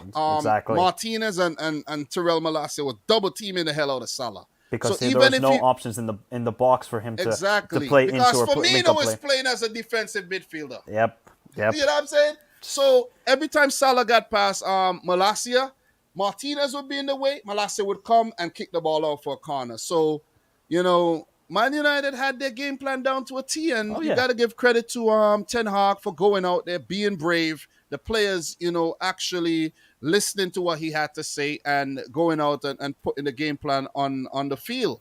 It's hard to put things from paper onto the field, and that's exactly what they did. For Liverpool, I think they lack the intensity. I saw a stat that Man United outsprinted Liverpool in the game, but they were just going for it while Liverpool were just, even though they had most of the ball, they didn't We take the did nothing with the opportunities. ball, Don. We did Exactly. absolutely zero. Absolutely nothing. Only when it came to the last 20 minutes did we show some urgency. Before that, zero. Nothing. No Okay. desire. Okay. Last week, Klopp started Nat Phillips. He had Okay. Joe Gomez. What do you Yeah, think? no, but What is that he? was he had to play Nat Phillips because I think Joe Gomez was having a medical that day, scanning for something. So they But Joe deemed that. Gomez did come off the bench later on in Yeah, the game. I don't understand. They just didn't think that Joe Gomez could play the full 90. That was the problem. Okay, all Yeah. right, but fair enough. But look, you look at the Liverpool bench; it ain't looking good. And Oh God. another thing too, I think an option Klopp could explore in the future is to drop Robertson. Drop him. I think that's gonna happen. I You think gotta drop him. He's not been playing well enough. Drop no, he him. hasn't. Bring in Simikas because he offers a goal threat, and that's one change. You gotta bring Fabinho. Has to play. You saw when Fabinho came on, he looked better, and Carvalho might act. I know Elliott. He worked hard, but we might see Carvalho for Elliott in the next game. I'll say this again, and You see what I'm saying? I'll say it over and over again. Pep is ruthless. Klopp is too sentimental. He loves his guys. He loves the Well guys who's said. brought it. He loves the guys who's brought him to this moment. The Well said. Robertsons, the Well Milner, said. the Hendersons, the Firminos. These guys are done. Henderson, Milner, and Firmino should not be starting for Liverpool Football Club in 2018. Okay, maybe Robertson, maybe he just needs a little bit of a break. He looks exhausted. And we're only 3 games in, and he looks absolutely exhausted. Shimikas has to play. He offers much more going forward, and that's what Liverpool need. Our creativity is lacking. We have no creativity in the midfield. All we're doing is hoping that our wingers can create some magic, or that we don't even do overlapping runs. I did not see once where Trent went overlap on Salah yesterday, or the same thing on the other side with Diaz and Robertson. That was our bread and butter for the last couple of seasons. We're not even doing that. I don't know what's going on, Dom. I have a feeling that there's something behind the scenes that we do not know. Because there's not a lot of things come out of Liverpool Football Club, right? Not a lot of this little chatter. It's more Manchester United with all the players and all the rumors. But I have a feeling something's going on we don't know about. Well, it's left to be seen. But I saw something that a Liverpool 11 back in 2018, Oh, against and Leicester, yeah. and it was two different players that were playing in the Liverpool team than what played yesterday, right? And I'm like, okay. I'm like, this is kind of weird because Joe Gomez, Van Dijk, Robertson, Trent, all these guys started the game. I think Yep. Milner. I think the only difference was Wijnaldum and Mane. Yep. The only That's it. difference, and something gotta change. Something definitely gotta change, man. And it asks the question again: is Klopp gonna actually sign a new midfielder because the whole Naby Keita situation as well that's being in the news. That's just a catastrophe, and now he's injured again. I don't know what to do with Naby. He's got to go, man. I love the guy. He's had some good moments, but the injuries are just completely destroying him at the moment. Yeah. Anytime Klopp looks to him to bring him on and make an impact on the game, he's injured. I think Injured, I injured, think injured. I think it's not it has not worked out though. It has No, definitely that's not worked out. that's been the big money signing that hasn't worked out for Liverpool under Klopp. Hasn't worked out, man. Yep. And I think he has to go back to maybe Leipzig or the Bundesliga, somewhere else to get that spark back because he's just not the man for Liverpool. You saw he had some good games, you know what I mean, to be fair. But Yep. overall, it just have not worked out for Naby Keita though. So look, you guys tried to get back in this game late flurry. I think you guys looked good at the end where there was a few saves. Firmino had a shot saved. I could remember David De Gea The pulling off Fabinho from the corner, yeah. a couple big saves as well. And with that Salah goal, anything could have happened after that. You know what I'm saying? Bruno Fernandes didn't want to give Salah the ball back. And you could understand why he was doing that because with Salah getting the ball, it's momentum. But to be fair to Bruno Fernandes, it's his ball. Think about it. Yeah. Yeah. Because is Man United is going to restart the play. So that's what Bruno was saying. It's my ball. We got to restart the play. So why are you trying to fight me for the ball? You see what I'm saying? Go celebrate another way. You feel me? So, Yeah. No, So, Bruno did the right thing there. I would do the exact same yeah. thing as And Bruno if I another was playing. question before we end this thing. Do you think the Darwin Núñez effect is being felt here? The absence of Núñez, Oh, his dumb red card in the last game. He would have probably ate up Man United in this game oh if he yeah. was out there. He would have at least opened up space in the midfield. The midfield was so crowded because there was 4 guys there. And then it would have allowed space for Luis Diaz and Salah to create. Try and link up play. But you know what? He decides to be Zidane and headbutt somebody. It's just Exactly. stupidity from Nunes' part. And I wish he would have played in this game. I think he would have done really, really well. But And another thing, Mike. Another thing, you guys are missing a player like this game was screaming up for Mane, but he's yeah, gone. He's yeah. doing things at Bayern Munich. He's even fucking scoring penalties. Imagine that. Mane on the penalty. Bayern are having so much fun that they say, Sadio, it's yours. The commentator said this is the first penalty goal that Mane has scored. First one for a club. For Liverpool, he scored none. You see what I'm saying? Because he wasn't getting the penalties. It was always Yeah. Salah. You see? So I think that's one of the reasons why Mane probably like, Liverpool, man, bye-bye. We got a penalty. I can't take no penalties because you're giving Salah the penalties. You have me on 100K a week. You have Salah on double. You see what I'm saying? Like, bye, man. I'm out of here. I'm doing the most and I'm getting the least. Yeah. So, I see him at Bayern. His hair is growing back. You know what I'm saying? He's smiling. He's taking penalties. He's scoring So you're saying braces in it. he visited Turkey Bro. and came back? Less stress, bro. Less stress. You I see what I'm guess so. saying? He's doing his thing. He could show up to the game, not even play, and know they're still going to win the league at the end of the season. For Liverpool, you're not guaranteed a league title, man. You know what I'm saying? So, kudos to Mane. But the game screamed out for a player like Diego Jota as well. You know what I'm saying? Because, Not even attackers, Dom. We need midfielders.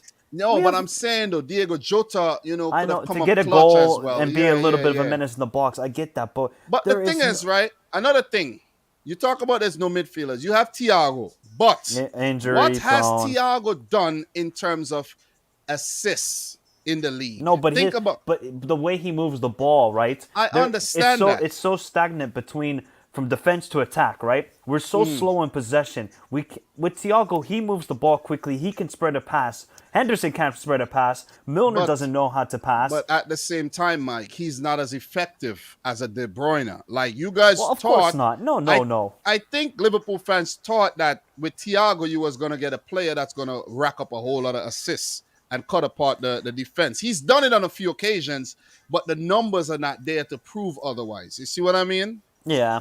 He's played well last season. He was better than the previous season. And, but his injury record is a concern. And we did talk about that a few times. But you know what Liverpool fans said? Nah, he's not injury prone, man. He's not injury prone. He is injury prone. No, I was worried when we signed him. I knew he was a baller, and I just was always worried about his injuries because he was already injury prone at Barcelona and Bayern Munich. And it just continues with this guy. Out for 5 more weeks. Another stat that I actually ran into, because Mike, I don't know if I'm speaking to the people in the chat too. I do a lot of research. You know what I'm saying? I know a lot of what's going on. You know what I mean? I check my things. I know what's going on. Liverpool, right? have been conceding the first goals in the last, I think, I read something, the last 11 matches or something like that. Last 10 out of the 11 last 11 matches, yeah. Something like that, man. Something like that. They've been conceding a lot of goals.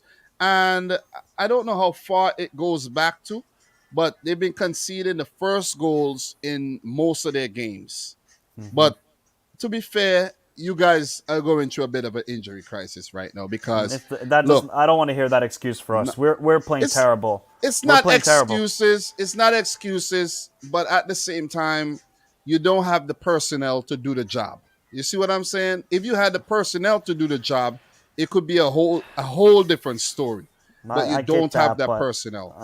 this not even our defense looks terrible. We look all over the place. It doesn't But matter if we're playing what Fulham I'm saying, or bro, what I'm saying, you're playing with your fourth choice defender.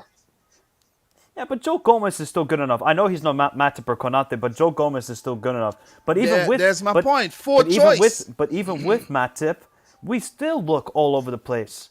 We have I don't know what's going on with the structure. Our pressing doesn't even look good either. We used to be the pressing monsters. We don't even do that well. We'll Wait, just suffocate teams. you guys have been depressing this season. Yes, that's exactly what we've been. We've been Yeah, depressing, bro. exactly. So look, Mike, we've been here for over 3 hours. I know you joined me midway through, and I appreciate you coming through to talk about the big games. It seems like you're having an evening off, man. What's going on? Nah, man, it's 8 o'clock here, so I got an evening off Uh, you didn't tomorrow. you didn't put out no content today?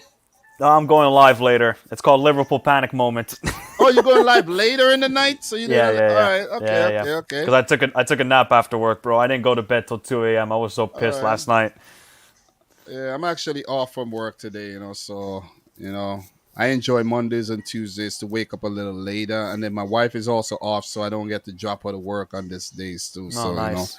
it's all good. But look, Man United 2, Liverpool 1, and in terms of who the team split next for Man United, they will play Southampton next, and for them, they move off the bottom of the table all the way up to 14th with the first 3 points, first points of the season. Ten Hag is a happy man. The Man United fans are happy. They brought in Casemiro. They're looking to bring in Anthony, and they're just looking to grow strength by strength. As for Liverpool, their next game is at home against Bournemouth. That's going to be a very tricky game too because, with Liverpool playing the way they are, Bournemouth may have some ideas. They might have their tails up and you never know what could happen. But it should be a win for Liverpool though. And I've predicted Liverpool to win their first 3 games. I want to say this for people who think I don't like Liverpool and I'm always hating against Liverpool. But I predicted you guys to win your first 3 games and you have won absolutely none. None. All right. And Can't come I, with I, chest. I haven't heard any transfer chirps when it comes to Liverpool. You guys were linked to Mateus Nunes. We're He not was wait. signing anybody, Dom. He They was said wait. they said a month ago we're not going to sign anybody else, and that's it. And Uh, I said, all right, F it. I give up hope in this midfield. yeah, you guys aren't gonna win anything then. Nope. Well, maybe you win the Carabao Cup again, but I could care less about that, bro. I could care less about definitely, an energy drink cup. definitely not the league though, because this is not the start that you needed to give you the momentum to win the league at all. Nope. So yeah. So I give more updates when it comes to the preview. That's gonna happen later on this week.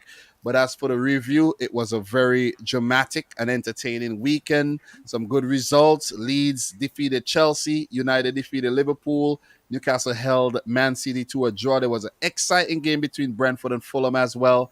And all around the leagues, we had some good matchups. We didn't have any nil-nil draws this weekend, so that was at Damn. least very, very good. So, look, Mike, I would love to go out and talk to other leagues and things like that, but I really can't today.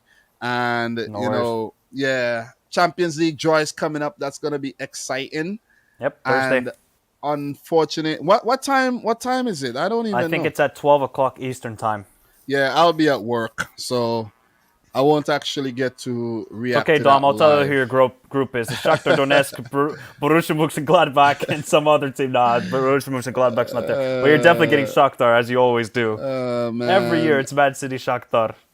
look, I actually hope we end up with a good draw, and we could make it as far as a semi-final again this season. But I would love for it to be Man City and Barcelona in the same you group. know, Oof. we'll do more Champions League discussions in the future. Big up to my boy Steve Mahala as well. He's been joining me with the Champions League streams, and there's gonna be Champions League football today already. They Yep. probably started already. I No, don't even. they start in an hour. Okay. Yep. So I'm gonna be, watching some of those. The ties that I got my eye on is the Pilsen Karabash tie and the tie between Bodo Glimt and Dinamo, because Steve and I have this competition going on and we're tied 25-25 in terms of predictions. So Yeah, the Bodo Glimt game is tomorrow. yeah, what do you think? You think Dinamo would come back against Bodo Glimt? I think so. I I would think love. so too.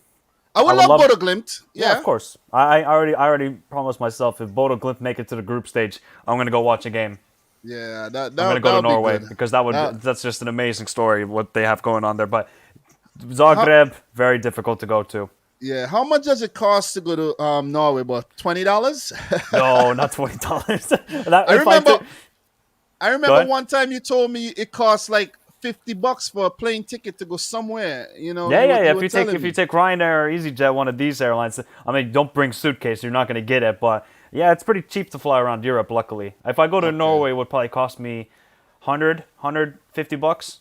What will you do? Fly there or you take the Yeah, yeah, train or fly there. something? No, Okay, fly there. okay. If I take train, it'll take me a day to get there probably. Okay. Yeah, man. Oh. I'm actually looking to go to England for the Liverpool Man City game. I actually Oh forgot to wow. mention that. So I have to start putting together some funds to actually to buy the ticket early to get it at a good price and start, working on some logistics to where I'm gonna stay. If I'm gonna stay with someone or at a hotel for a couple nights. I'm only gonna go for like 4 days tops. Yeah. But I want to do that. I've never been to Europe, Oh and wow. I want to make the trip. If that happens, I might actually look to drive over to France too. You never know. If Well, I don't, if you go to Liverpool, Man City, I'd recommend staying in Manchester because it's a bit cheaper and it's not that okay, expensive to take the train then from Manchester to Liverpool. or even to drive there too. Yeah, you So could drive there 'cause too, but it's it's not the that train. far. Yeah, no, it's less than an hour drive. They're very close to cities. Yeah, but I probably would drive because I like being in control of things. You know what I'm saying? When I say being Yeah, in but that's on your. control, But remember, Dom, it's on the other side of the road. bro, I'm from St. Vincent. Oh yeah, good point. Yeah, Yeah, I good point. just I drive on the other side of the road when I go to St. Vincent too. So Gotcha, I'm gotcha. pretty good when it comes to that though. But look, don't forget that Man United defeated Liverpool 2-1. I'm gonna rub it in some more, and we Uh, have match day 4 coming up, bro. It's exciting to have another Premier League season, on our hands. I enjoy the content, but I don't know what it is. Unfortunately, we don't get the reception that we should get in terms of the Premier League content and the club content. And I'm actually gonna start pivoting over to the international and the World Cup side a yep. lot more. From one September hits, September, October, November, a lot of international content. I'm planning on, I'm working on some things, but it's just that I have the club thing that I have to keep talking about in between. You see what I'm saying? You know who got So sacked, right? In international football, right? yeah, I heard Halis Hodzic got Yep, sacked. and Yeah, Skokic from Iran. Skokic got sacked too. Yep, I think he did. Wow. I'm pretty sure I saw that a I, month I ago. I I gotta do something in terms of updates and all of that when it comes to the World Cup. I gotta start doing some World Cup content because people love that World Cup content, man. As for the club, mm, what I mean?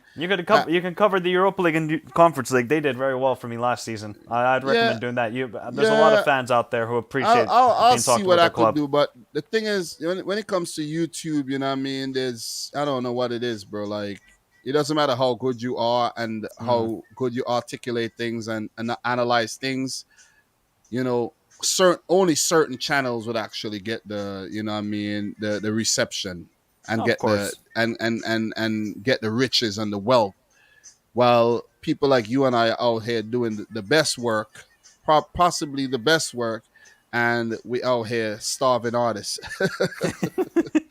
say We're hey just the say forgotten men. We're the forgotten men, Dom. yeah, we say, hey, we oh man, it was a great day at work today. I took a nap. You know what I'm saying? While we could probably, if we were getting the numbers what we deserved, we could have probably said, hey man, wake up in the morning, make a cup of tea or coffee, and this is what we do every day. You see I what I'm wish, saying? Dom. I wish I don't You have to go to know, work. I don't have to wake up at 6:30, take my dog out, eat, go to bro. work, come back. Oh man, it's. I wake up at 4:30 every day for work, bro. Imagine that.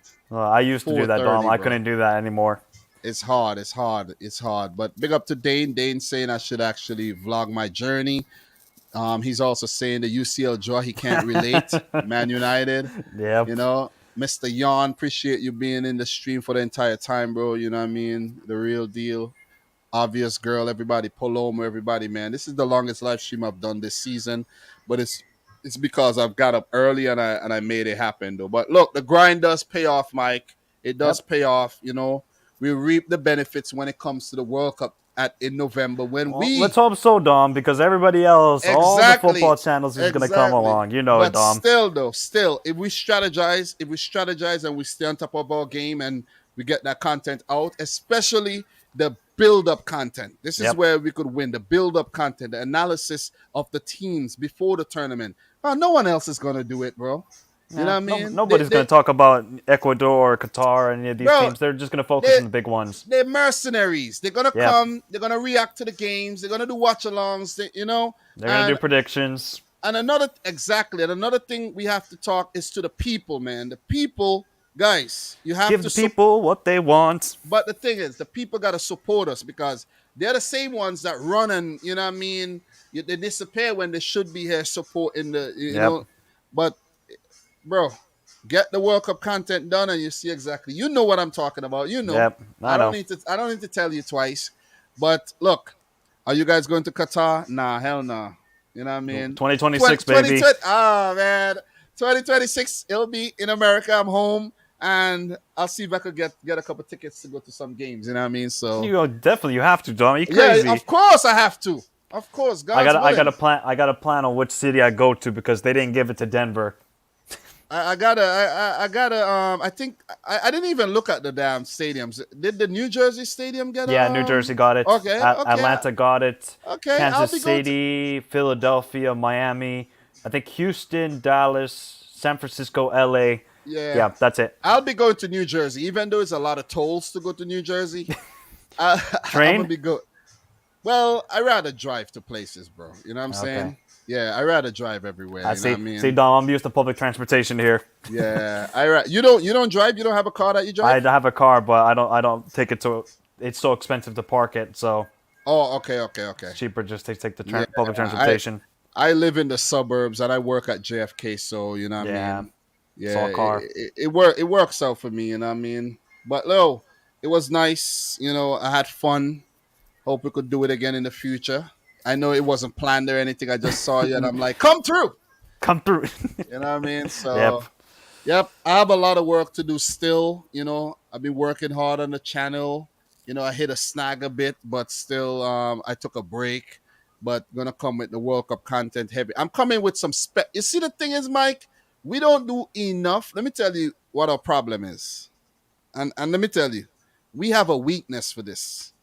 Our weakness is these 3.5 hour streams that we want to get into the nitty gritty and we want to Mm, talk and we want to analyze. Most people don't care about that. You see what I'm saying? People like spectacle content.